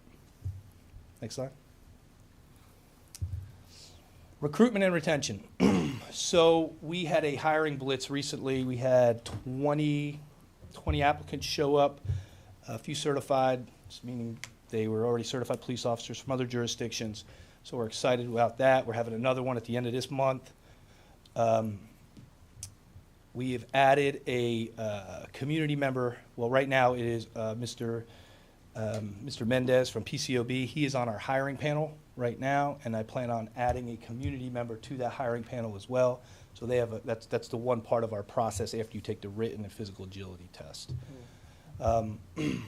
I spoke a little bit about the internship program and the Pathways program. I will be briefed on that here soon. Commitment to the 30-30 initiative. The prior Chief Brackney had actually committed to the 30-30 initiative when she was here, and so we are going to carry that on and continue to work towards those goals. Recruit and cultivate. I'm sorry. So a 30-30 initiative, it is an agreement that a police department it is a goal that we get to 30% female sworn staff by 2030. And there's different things that are involved in that. Obviously, hiring female staff is part of it, where they are within the organization, ranks, command structure, and then other things such as making sure the department has lactation rooms and stuff like that. Yeah. So it's just a commitment that we have signed on to and we're going to continue to do. Again, I'm going to keep talking about the implementation of performance management program because I think that fits in everything we do. You don't know what you don't know, and and we have to continue to focus on that and make sure we get that right. Recruitment and retention. So I put social media platforms on here. Over the last month, we went from 13,000 followers to 15,000 followers on our Facebook page. And so when you can have a recruiting table at a recruiting event and someone will come and talk to you, they're going to walk away, they're getting right on their phone, they're looking at your social media platforms. What are you portraying? When someone thinks about the Charlottesville Police Department, what are you portraying outwardly? And so we're really focusing on that. And we have identified a handful of individuals within the police department that have access to our social media platforms to capture those events and those things that are the great things that our staff are doing each and every day. And then collective bargaining. Collective bargaining is going to be a big part. We, like everyone that's come up here before, pay is, you're going to probably keep hearing about that. And I will tell you, policymakers probably across this country are probably hearing the same thing. And so we're all competing for the same pool of candidates, and staying competitive is very important. Collective bargaining is going to help with that. And so I think, as we get into that process, there will be a whole lot more to be said about that part. So, next, the treatment and wellness of our staff. So again, if we're not taking care of our folks, we're not treating them well, then we're not going to keep them. And it doesn't matter how many people we recruit. It's just going to be a revolving door. So one-on-ones is something that I started doing recently. I'm doing a one-on-one with every one of my employees and to just kind of hear their input, everyone from patrol officer all the way up to my deputy chief. And so they need to know that their voice matters, their voice is heard. They have some of the ideas these young officers have are tremendous. And so I'm taking note of them, and and when we sit down and develop our strategic priorities, all that'll come into play.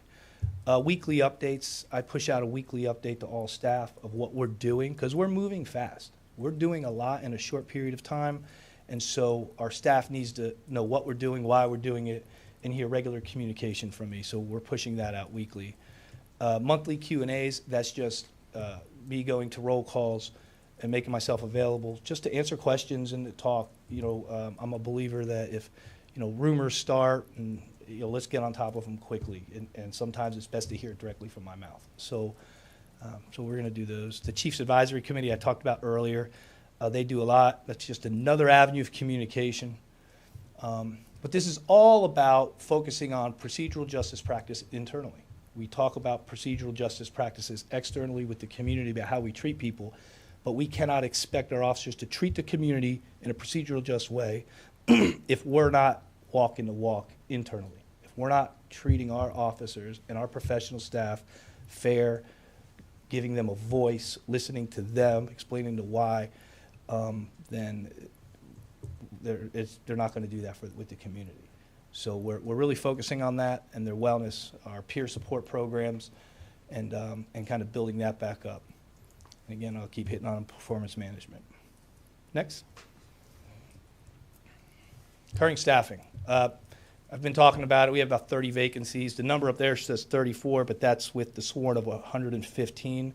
And we've reallocated those funds of 5 of our vacant positions to fund other programs within the police department. So our current vacancy with 110 is actually 30. So we have 30 vacancies, which is high.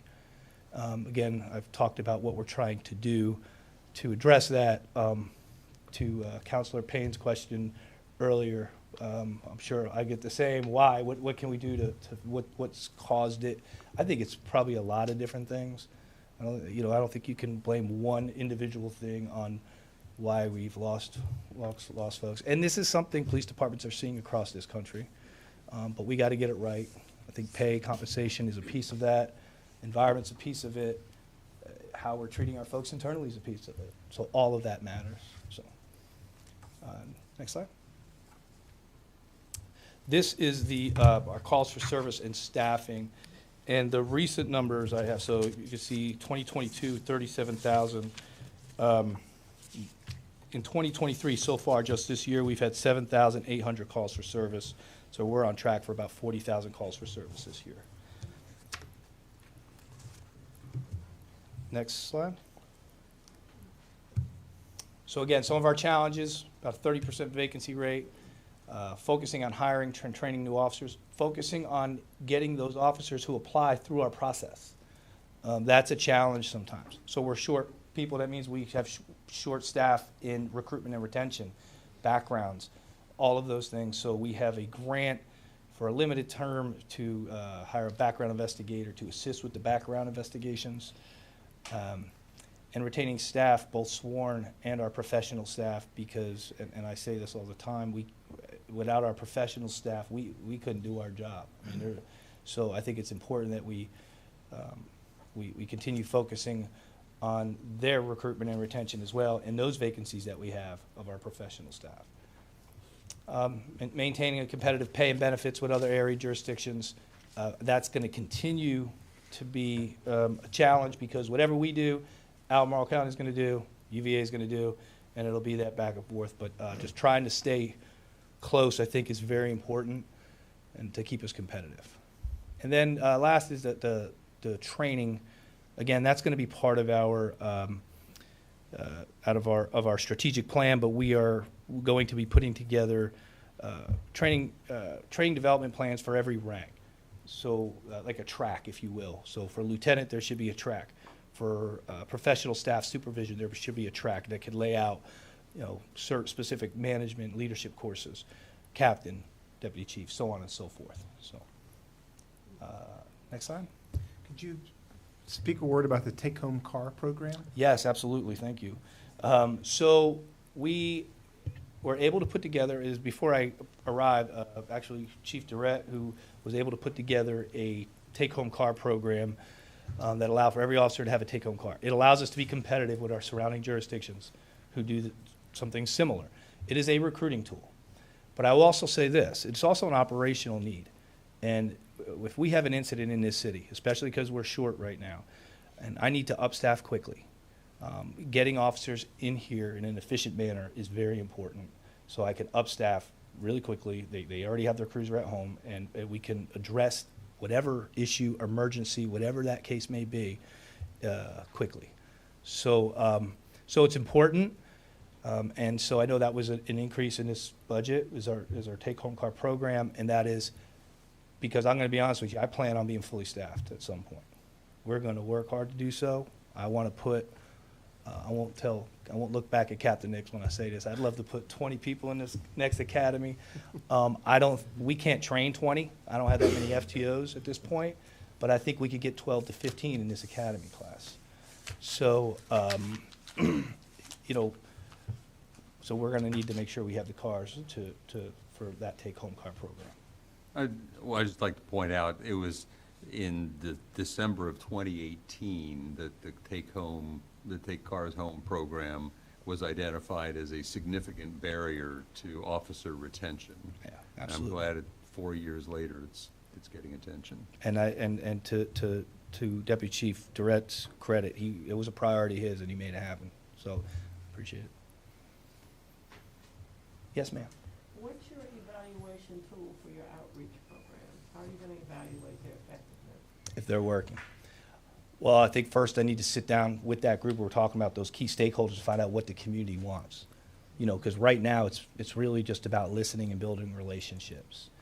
And that needs to be organic and takes time. Ultimately, at the end of the day, at a very high level, mothers feeling safe sending their kids to the bus stop, or teachers feeling safe doing a walking bus without our police officer having to be there, which is what we're doing now. To me, when that happens, that's success. Now, I know that's at a very high level, right? And so I think there's a lot of things that can measure success.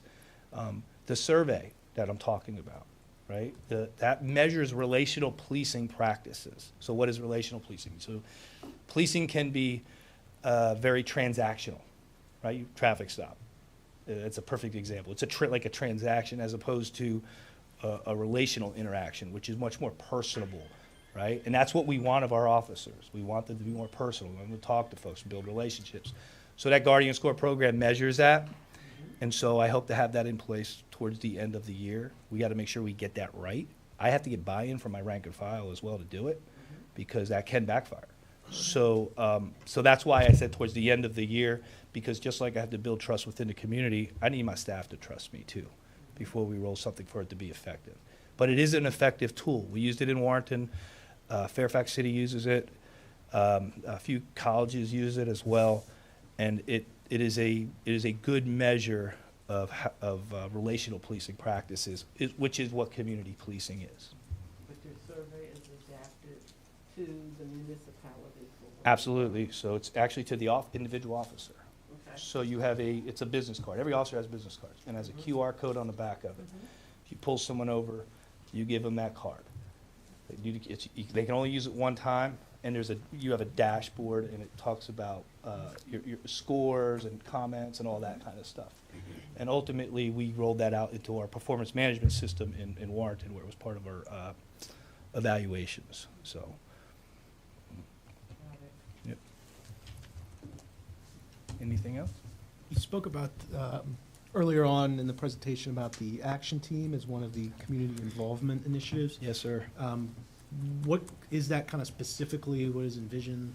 Yeah, so it's first of all, right now we're in the process of identifying who those key stakeholders are that should be on it. I want to make sure I have a wide range of thought, diversity of opinion. And so when we meet monthly and speak about things we're doing within the police department internally, right? Like opening it up, this isn't a secret place, And so having those conversations, how are we doing recruiting? Almost like what we're talking about here. This is our vacancy rate. This is our recruitment and retention. These are, you got any ideas? You know, these are the community outreach things we're doing. Ultimately, as that relationship and trust starts to build, you start involving them in much more things that we do at the police department. And it's important, I think, for the community to see us as a team, whether it be when we have, you know, an increase or spike in shootings or whatever the case may be, and we are, you know, being outward facing and talking to the community about it, that we're all standing side by side talking about these difficult issues. So that's the ultimate goal of that. But again, it's really about those building relationships. And that just is just going to take time. Mhm. And then just one other question.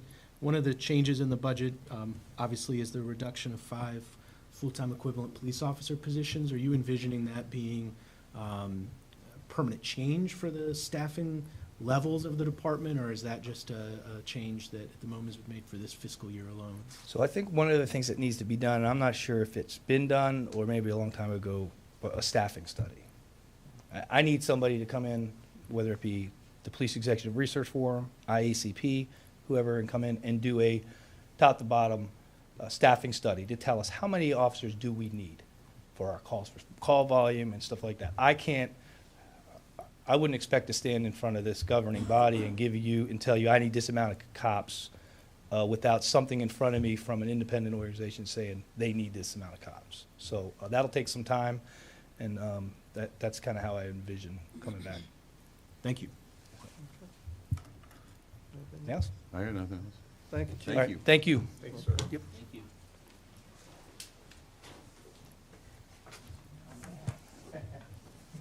Our Public Works Director.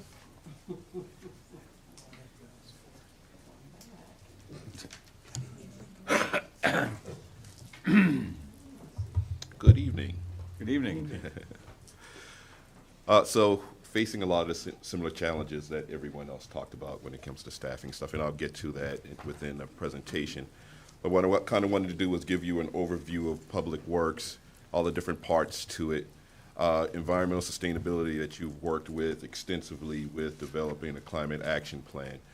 But what I also wanted to mention was, according to the outreach that we did with this plan, we produced it for you in a very short period of time. Something like that would take, you know, a year or so to develop with a consultant, but our staff pushed that out fairly quickly, and we were awarded by the American Public Works Association for community outreach and how we went about talking to the community and getting their input for that. So kudos to our environmental sustainability team.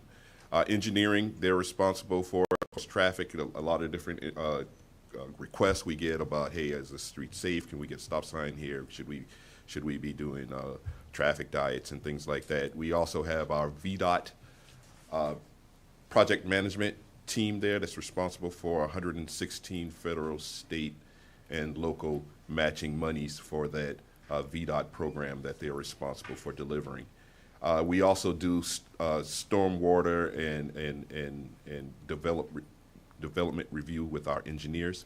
That also is in the engineering area, as well as with our inspectors, who make sure that things that are presented to us on a plan is built correctly in accordance with what we say as a state agent to review some of these different stormwater requirements.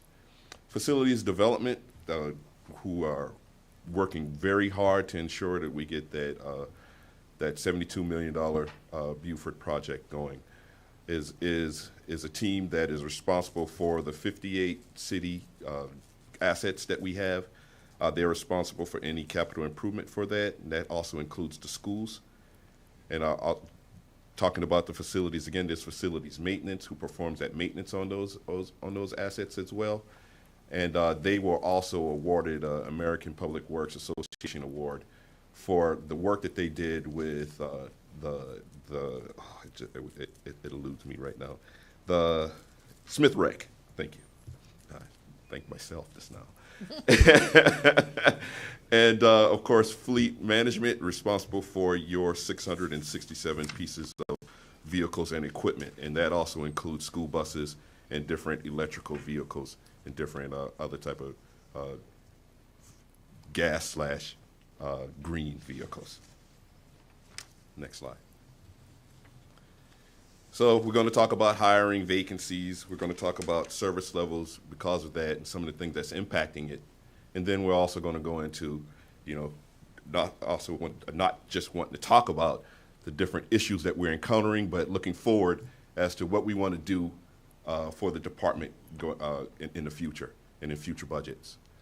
We stand at 24 million right now. That's everything, and that's a 10% increase from last year. So $2 million from last fiscal year. Next slide.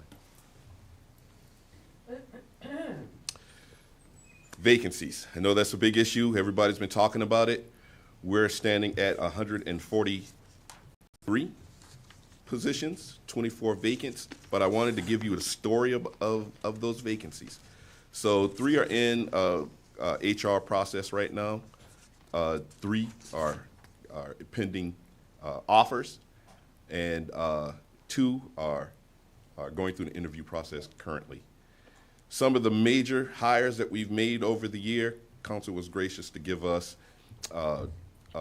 management analysts for budget, and that was to help with the VDOT program that we have and resizing that program, and to be able to get some of the reimbursables and things that to keep our financials straight and hopefully not give our budget teams a whole bunch of heartache with how it's managed.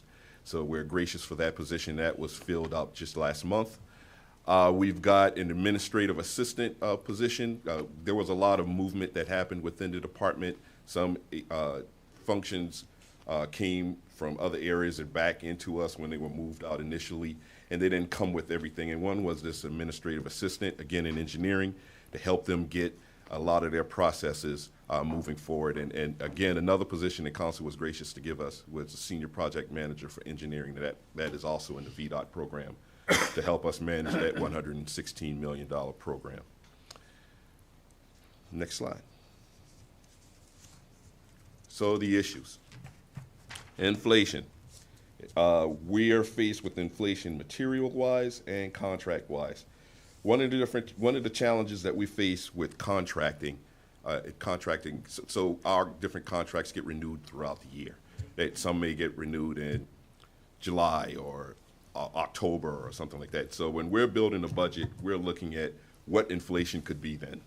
And so then we put that in there, and of course, depending on how it may come out, we may or may not be wrong. And so at that point in time, we have to go back to the well. We may have to ask or say, hey, we underestimated or anything like that. So that's a challenge with our staff to try to kind of predict what the market's going to do and how that inflation may impact contracted services. Material costs as well, roughly in about the 20% range of how things have increased.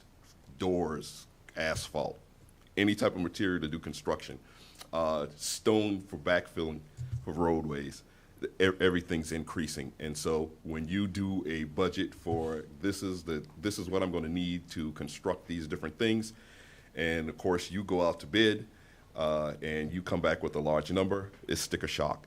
And we use it as information and data to be able to then inform how we do future budgets, but of course that's an issue right then that you face. So then that also has a service level impact to where can we do these things given that we're going to encounter cost increases. So that's one other thing. Salaries, like everybody's been mentioning, we're competing with our sister municipalities, and we're competing with the private sector. So one thing that we encountered with the federal audit was just changed in last year, February, where CDL drivers had to get formally trained to get their CDL drivers. At one point in time, you go to work, you get the on-job training by someone in your organization. You go take the test, you're good to go. Now you have to have a formal class that you have to do, and so we're sending people to PVCC to get that formal training, that formal class. Well, the people who we are competing with knows that, and they go to the PVCC class, and so where we're offering something sub 50 grand, these private entities are coming in and say, you graduate from this program, we'll give you 75 grand. And I'm sure I've heard it on the radio when I'm listening to radio driving home. You've heard about how Walmart's offering, 75 to 80 grand, or how Averett's offering, for their long haul drivers. Hey, you can go home every night and we'll pay you this. You're just driving regionally and we'll give you 80 grand. And then after a certain time, you will get 100K. So we're competing with that, and it's very tough. But, and I'm sorry, going into labor shortage. Of course, when we put out ads, and again, project managers or with drivers or any other type of position, depending on where we get in the process, someone may get another offer from somewhere else and they're gone. It's a tight competition out there just for personnel. So what have we done to try to address some of these different challenges? So what we've done as far as hiring, we're working with HR to look at, okay, so we may be competing with a person at this level, but what if we hire someone, we create a program where we hire someone at this level, and then we can train them up, and once they meet a certain criteria, then they'll be this, and we'll pay them as that. So we're not competing with everybody else for this, but we're competing for people here, and then we train them to get to that. That's one thing that we're working with HR to try to do, to try to curb some of that impact. CDL drivers, we're going to look into how do we do that in-house, how to have a trainer in-house. So then that way we can formally train in-house and not have to send them to the different school to where they're exposed to the private recruiters. To temptation. It's not like they still can't hear the radio station ads and everything, but it's a way for us to be able to try to minimize the impact from what we're experiencing with the CDL drivers and different offers that they're being given. We're also doing a lot of going out into the communities, thankfully, working with the recruiter who came to our area, came to our department, and we're utilizing the recruiter to go out to some of the schools to look at, to say, hey, we have these positions, are you interested? We're even going to try to, my management analyst for HR, try to help those students, like how you help them to fill out applications for scholarships, how you help them to go and fill out your information, go take your SATs. Hey, come sit down, let me help you fill out a NeoGov application and walk you through that so we can get you into the system. And you see a job, apply. That's all you have to do, hit the button, apply. So we're thinking about how we can handhold through the process just to try to optimize. And that's a word that I've been kind of preaching to my staff recently. And that's going to go into this next thing. Next slide. Looking into the future. So optimization. We completed just this past year a landfill diversion study, and we want to look at how we can optimize recycling for our internal municipal facilities. Space utilization. So we have people who are out there who are trying to do great things like how we're trying to do with put people into positions. So we need to have a seat for them to sit at when they come to the city. And so we need to look at our spaces and how we can optimize those spaces, just what we did within the Public Works building for some of this, for people we had coming in, i.e. the management analyst for budget that I just showed you earlier in the slide. We did some space reconfiguration within our area to be able to put 3 more seats in there. And so we'd like to do that for the rest of the city, to be able to look at spaces that, if someone's got a really long office, how can we maybe put some kiosk in there to be able to put butts in seats, and all that also has to be working in conjunction with other functions within the city, because if you're here for a certain period of time, i.e. if you're teleworking, do you need a full desk all the time? And so then that's also an additional data point that we can give to city leadership on how they determine where they put people. And that's where we would kind of want to do, that's where we kind of want to go with space utilization. accreditation.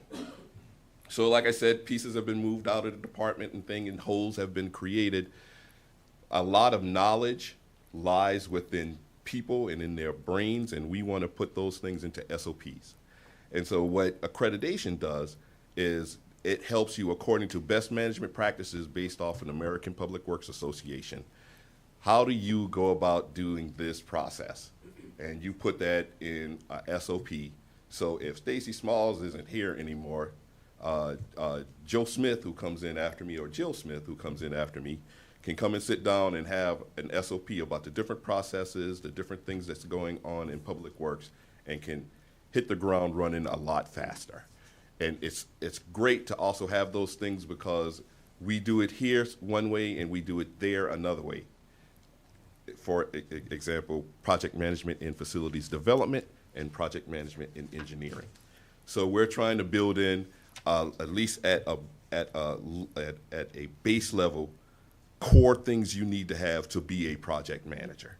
And then, like how we want to train up as you go up further in facilities development and as you go up further in engineering, you get that further instruction to be a engineering project manager or a facilities development project manager. But as a base coming in, you get a certain level on how Public Works does project management. City lease properties. So as we're moving it, more into that and the different services and inspections that we're providing for these properties, we need to have resources associated with that. How does someone submit us a work order? When are we going to be timely in reporting to those work orders? We need to build that system into that, and that's something we're going to be looking at going forward. Mr. Smalls? Yes, sir. Quick question for you. Do you have a CMMS work order system that you use throughout your properties? Or is it more like informal kind of? It's a blend of the two. Okay. Our folks use a combination of SAP work. It was on the top of something 123. Can't remember the. Yeah. Survey. Thank you. Survey 123 and paper. So one thing that we're looking at is how we can, again, asset management, which is the next bullet. Thank you for bringing that up, Counselor. We want to look at how we can do asset management, all of our assets, what's the condition of it, and then being able to then say, we can wait on this, or we need to do this now. And so with the precious resources that we get, we can put those resources to where it needs to go at the time it needs to go there. At a CMMS work order system is all part of that. Okay, good. Yes, sir. And then finally, climate change. Thank you so very much for your emphasis, Council, on climate action. It didn't stop with once we got it implemented into the comprehensive plan. We've developed a work plan that we're communicating through city leadership that we're going to try to accomplish over the year. We're going to assign champions to who are going to be people who are going to be responsible for these things, so that at some interval we can come back to you and say, this is what we have accomplished, these are the challenges, these are things else we need to do, because we don't think that the climate action should just stop once it was approved in the comprehensive plan. It should continue going forward. And so there will be some sort of input in our budget considerations going forward. And next slide. Questions? Questions, council? I liked everything I heard. Yeah, that sounds great. So I thank you very much. appreciate that. Thank you. That's a good stamp of approval. Thank you, Council. So, we have salt for next year, so you didn't have to use too much this year. We did. What was it about next year? The salt because no snow and. So the different challenges that we had, where one thing train you to say that? one thing the staff was saying was, oh well, we're going to have a bunch of snow this year because we had a whole bunch of acorns fall down. And usually when we have a bunch of acorns that fall down, we're having a large snow, and so knock on wood, we didn't have that. But that's a consideration with our drivers. We were blessed that we didn't have a response as we did the year before. It's still Yeah. March. I'm going to knock on some wood to say that hopefully we get out of March without anything, Council. I do have one question. One of the common complaints that I have gotten from a whole lot of different sources is about delays in getting plans of projects approved by the engineering department. Is that an issue that requires more people, more staff, or is it just an issue that you've got to deal with as a manager? That third one is a catch-all. It has to do, it has staff implications, it has training implications, and it also has what we're doing now, we're doing internally, working with the Neighborhood and Development Services, and how we fine-tune that process. Again, optimization. How do we go through and ensure that once it gets in, there's tracking of how it gets in, how we meet with, when do we meet with the engineers and discuss how many times we go through a review process. It's a large animal and a big elephant to eat. And we're going through the process of correcting it. So if I had to say it's not one small silver bullet, there are a couple of different bullets. And we're looking at a good group of them. And technology is a part of it. And technology is a big part of it. My purpose in asking the question in the first instance is just to find out if there is anything that we as council need to do, such as last year when we said, have another project manager, maybe move some of these things along.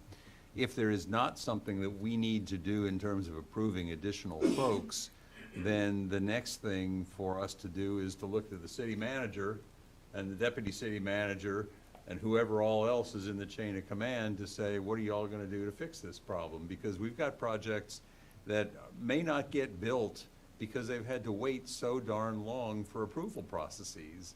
And that's just, that's not acceptable. So what I will go back is, when I go back tomorrow, I'll have conversations with the engineering department so we can look at, and one of the things that we have discussed is that same type of growth, concept with project management. How do we do a growth process with our engineers? How do we lay down and put into writing SOPs with doing accreditation? How do we do that with our engineers so that everybody knows and everybody does it the same way? When we're looking at reviews, everyone is reviewing it the same way. A consideration given for this project is given the same type of consideration when given that way. It's all looked at, reviewed the same way. And so that when engineer or developer submits a project to the city, they understand every time what we're going to be looking at in the considerations of how we're going to evaluate it. It's going to be in a standard type of way. I will go back and have those conversations. We are working on that. Again, like I said earlier, working with NDS to better optimize that process. We are doing that, but from what we can do in engineering, that's where we'll get on. And then if there's any type of resource ask that we need to be able to better do that, to deliver that, then I'll put that into our future outlook, sir. Yeah, and I completely agree with everything that's being said. I will say that you didn't have a building official for That's NDS. a long time, right? I know it's an NDS, but these overlap and interweave, so it's great that we have a building official. So, Okay. yeah. Thank you very much for your focus on that. Thank you. We'll get purposely working on it. This has been a focus of Deputy City Manager Sanders, and I know, I fussed at him a couple of times, Right. but I didn't do it in public. Here's my opportunity to do it in public, so.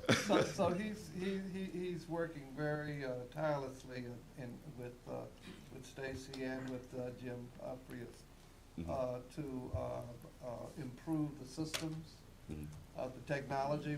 Last year we put technology in the Right. budget, Right. and that system should come online. And Inspections roll out in April, and then we'll go beyond that later in the summer. Good. And Okay. one thing that Mr. Sanders also put into place was having his two department heads to meet with the developers and the engineers when there's an impasse. And we've been able to move projects through that process, so that's been very helpful. That's something that Mr. Rogers, Okay, Mr. Sanders put into place. thank you. Yes, sir. Excellent. Okay. Thank you.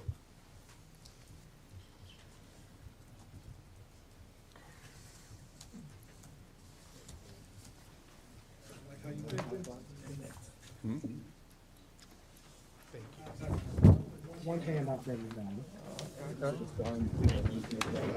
Pretty colors, too. Oh, he got So he has on the tie and handout. That's that Richmond training. Yes, sir. Mr. Mayor, Vice Mayor, members of council, I want to walk you through a couple of things today about CAT. So I've had an opportunity to come before you a couple of times.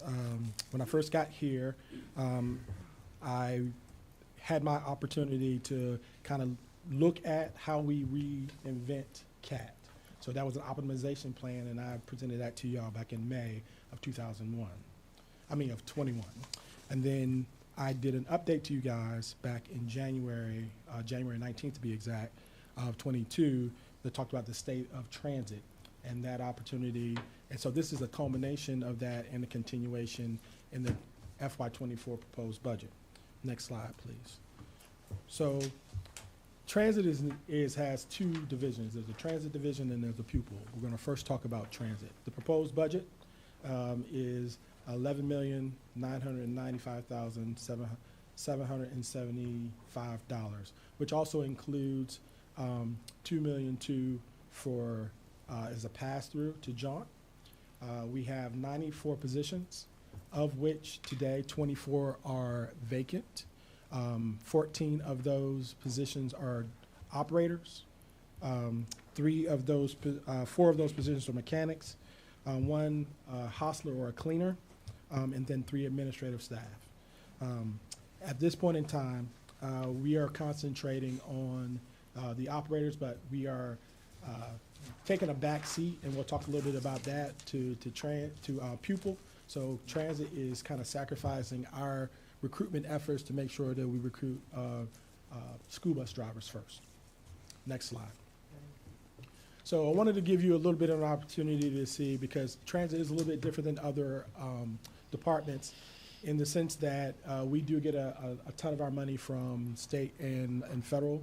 So just giving you kind of I don't know why those things slid, but a kind of an opportunity to see that there's 2 specific areas that we get. We're using some additional CARES or ARP money right now, and then there's a pass-through to Jaunt.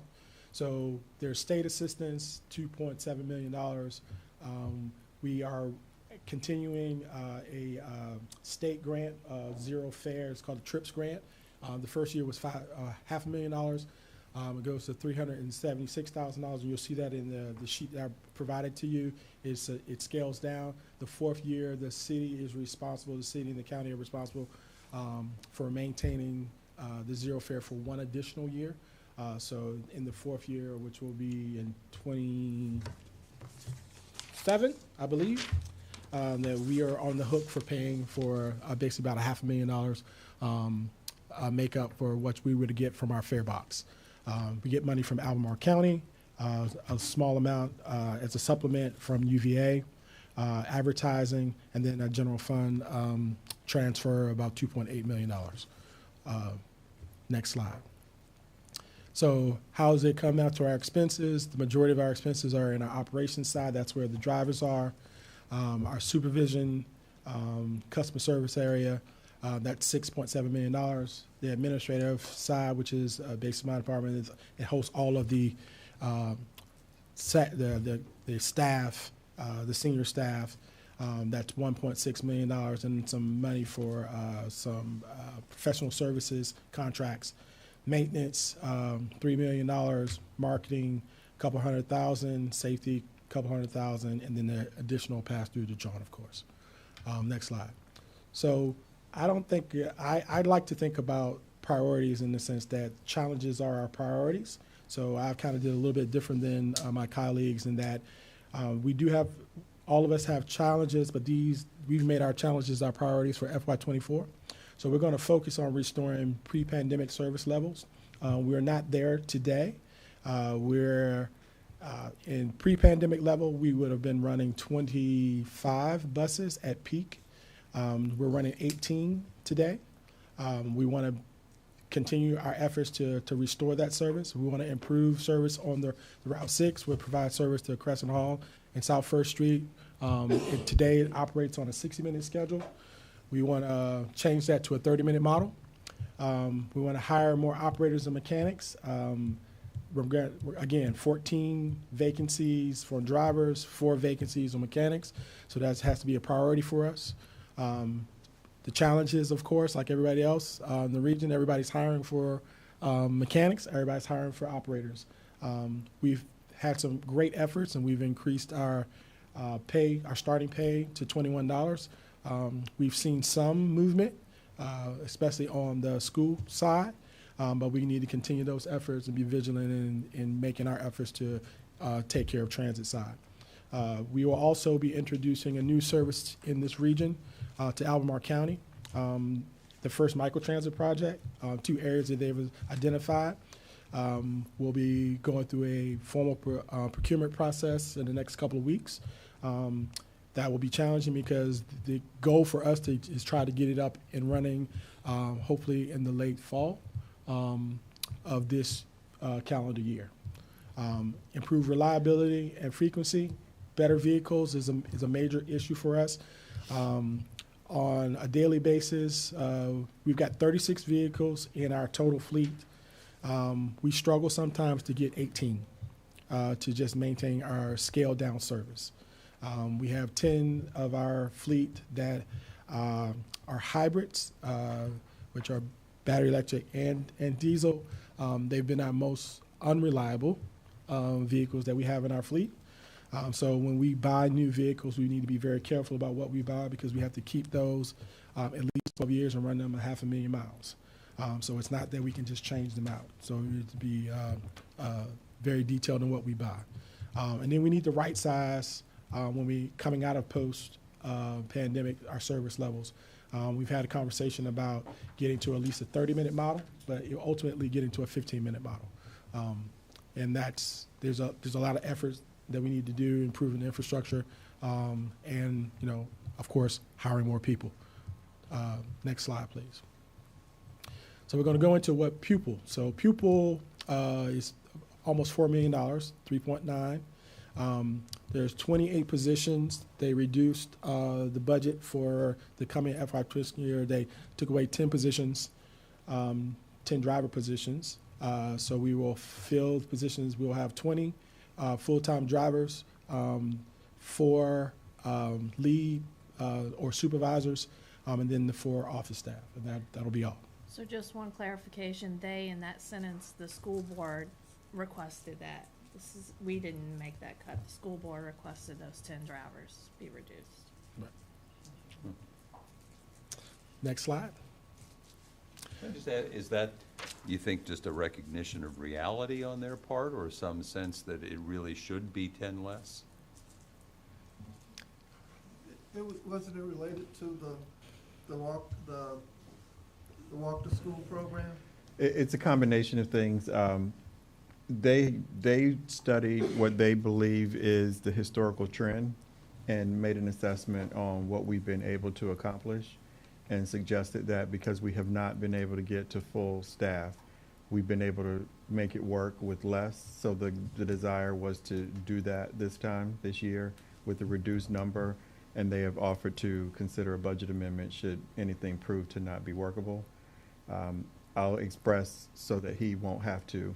We are concerned because we think that the reduction could actually create a timing issue in that it takes a lead time to hire a driver. So if we find ourselves behind an 8 ball with having filled all the spots that we have and a need is still there, we won't simply be able to take someone off the street and put them behind the wheel. Mm-hmm. So our goal will be to continue to work with the leadership at the school system to be able to discuss that, and I intend to do that with Dr. Gurley directly and keep that conversation open. Thank you. Sorry to interrupt. No, I appreciate the acknowledgement. One of the things that we want to do over on the pupil side, we have an average travel time for our routes of about 40 minutes. I believe that is too long. We're basically 5 square miles. We should be able to get that number down to around 30 minutes having our students on the buses, which will help immensely with overcrowding issues, some behavioral issues sometimes when, get a little rowdy. Keeping them on the bus too long there are other problems that can arise from having that. And then we're going to explore the feasibility of adding EV school buses to their model. I firmly believe the EV model for schools is one that is very doable.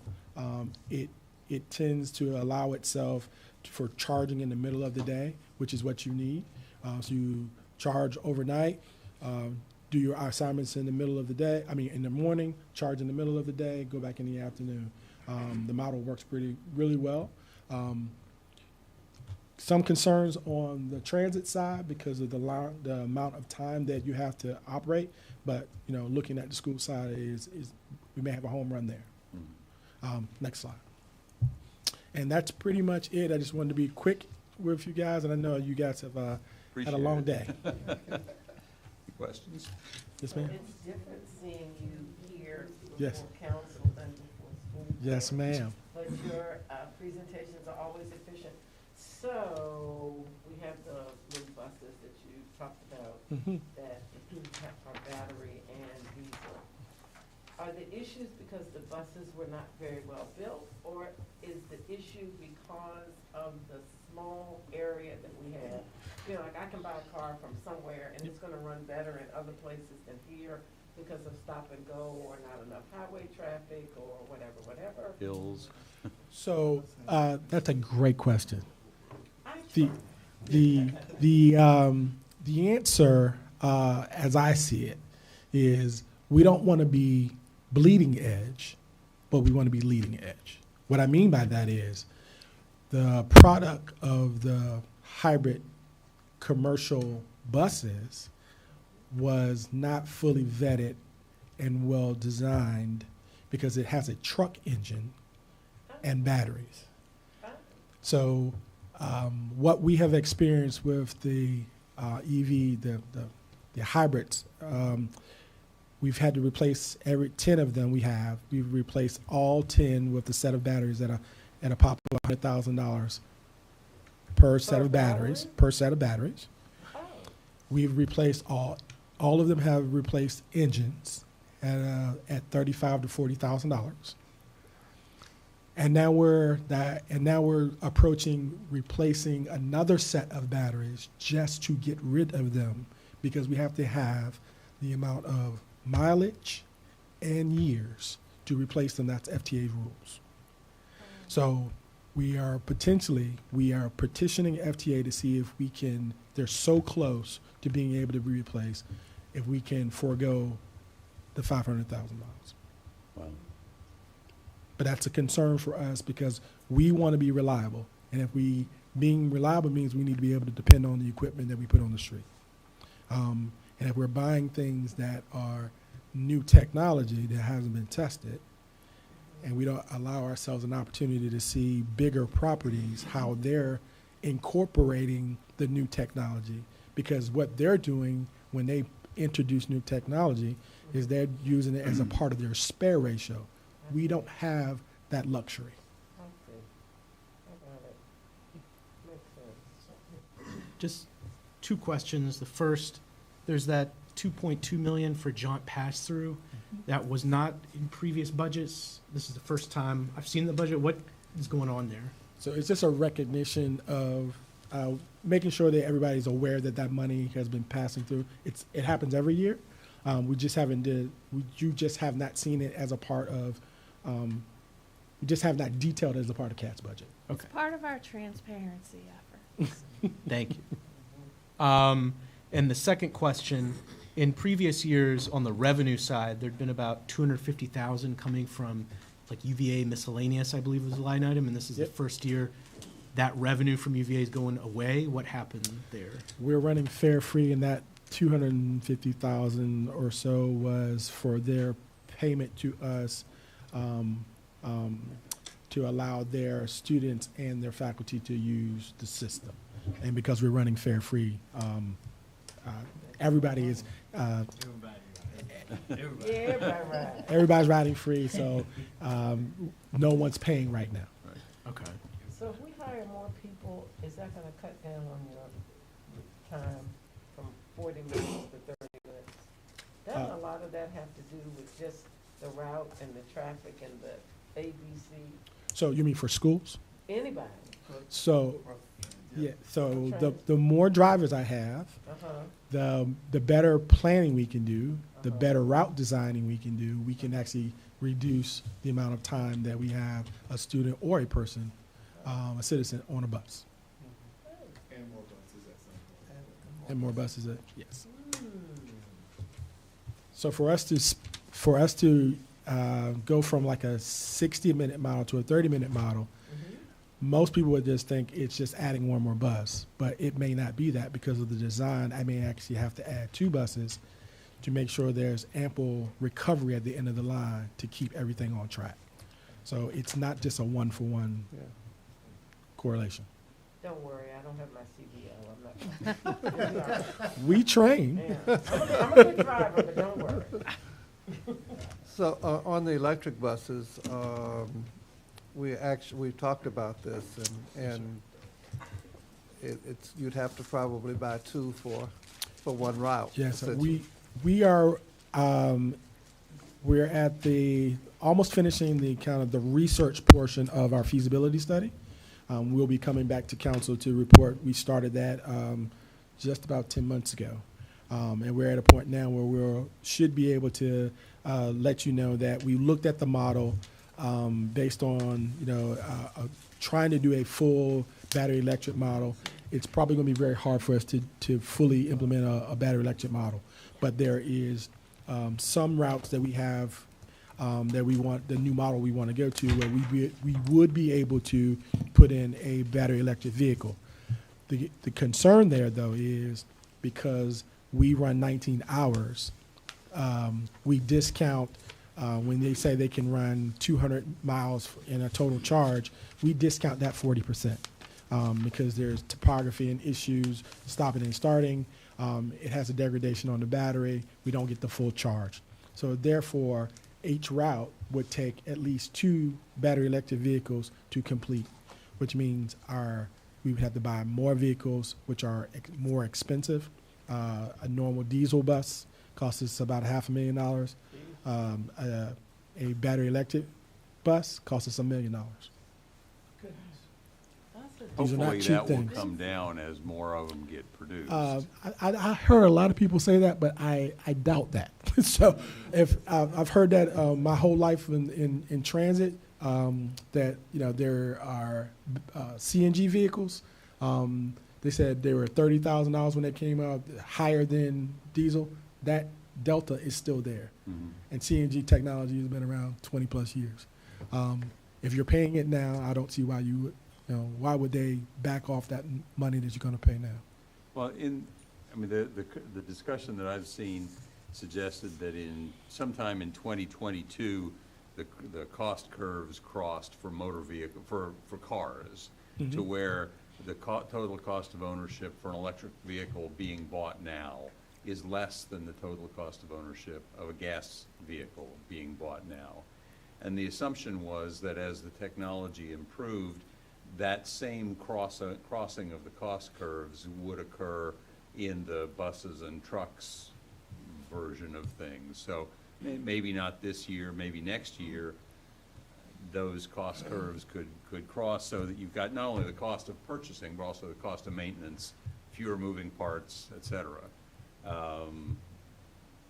I hope that the analysis that will be done will include some assessment of those trends as well. I hope you're right, but I just know that we have seen battery electric vehicle costs that were at $800,000 are now at $1 million in 1 year. So. Okey doke. Any other questions? Thank you, Mr. Williams. Thank you. Mr. Mayor, Council, that concludes our presentations of our department heads tonight. I hope that this has been illuminating for you in terms of looking in detail at some of the department budgets. Next year, we expect to have more departments come before you and give them that opportunity so you can drill down on these budgets Well, going forward. And let me say, I have really appreciated this because this is the first time, this is now my fourth budget cycle that I've been through, and it's the first time I've actually had somebody from Public Works come talk to us, or somebody from Parks and Rec come talk to us about the budget. We periodically get to fuss at Mr. Williams about things. I can't say that's a unique endeavor, but this has been a lot more information than we've ever received, and I just really appreciate that. I will also say, because I can anticipate already what the folks on Twitter and Facebook are going to be saying. A lot of the complaints deal with the size of the police budget, and they want to know why we haven't been able to slash the police budget to 60% or by 60% or whatever. And the point that I've tried to make to people is that it doesn't make a lot of sense to spend your time looking at line items to say, well, okay, the salaries are X number of dollars, it should only be half of that. But what you really got to look at is what are the services that you decide you don't want to have.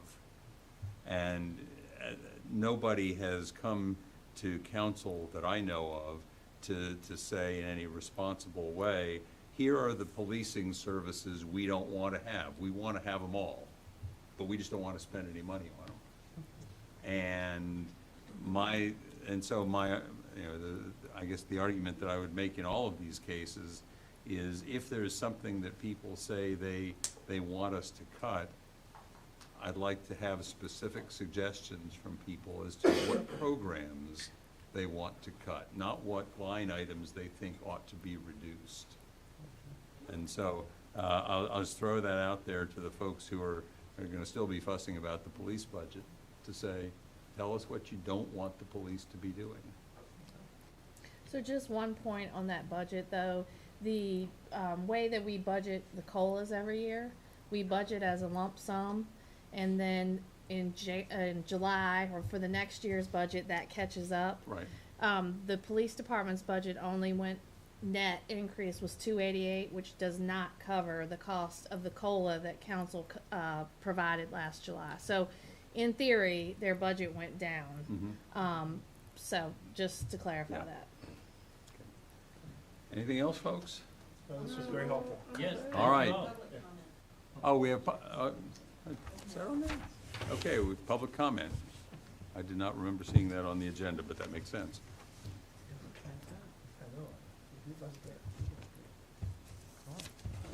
What is the plan for public comment? You're right, it is on there. I apologize, folks.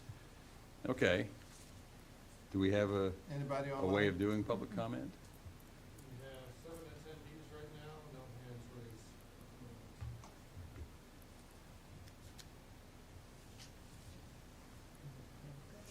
Well, if there's, okay. Come forward, come to the microphone, tell us who you are, and tell us what you have to say. You have 3 minutes. I won't take 3 minutes, it'll be really fast. So my name is Sandra Avalos-Poe. I'm with Charlottesville United for Public Education. So good evening to our Mayor Snook, all of the city council members and managers that are present. I wanted to just make a comment based off of what we're hearing from the community. So there's a number of things that we've been hearing. Reconfiguration is one of the huge things that we definitely want to make sure that we're pushing forward and having a budget for. Another thing that we're hearing a lot is transportation. So the updates that we heard today for like making sure that we're prioritizing our school bus drivers and putting them first, that is like great news for us to hear. But the main thing that I did want to come here and say is that I just wanted to make a comment in terms of safety, because that is the #1 thing right now within our community. And we've been seeing within our community a lot of people hurting. And we're seeing it being reflected in our students and in our schools. And so, you know, we all hear the saying that hurt people hurt people. And so making sure that we're putting our effort and our time towards healing our children is going to be one of the most important things because they are our future. And so if we want to see violence cut down, we need to make sure that we're there for our children in these really, really essential and like crucial points in their lives. And so, yeah, our condolences go out to all of the families, to our community, and we're hoping to see a lot of shifts within our communities for, towards positive changes and healing. And if Charlottesville United can offer any support towards that, I would love to be able to coordinate or, help towards that. But that's it. Thank you guys so much for all of your efforts. This was actually a wonderful work session. I loved all of it, so thank you. Thank you, appreciate it. I suppose I should ask, is there any other member of the public? I see a whole lot of city employees here, but anybody online yet who wants to talk to us? All right, well, going once, going twice, adjourned. Thank you. Thank you all.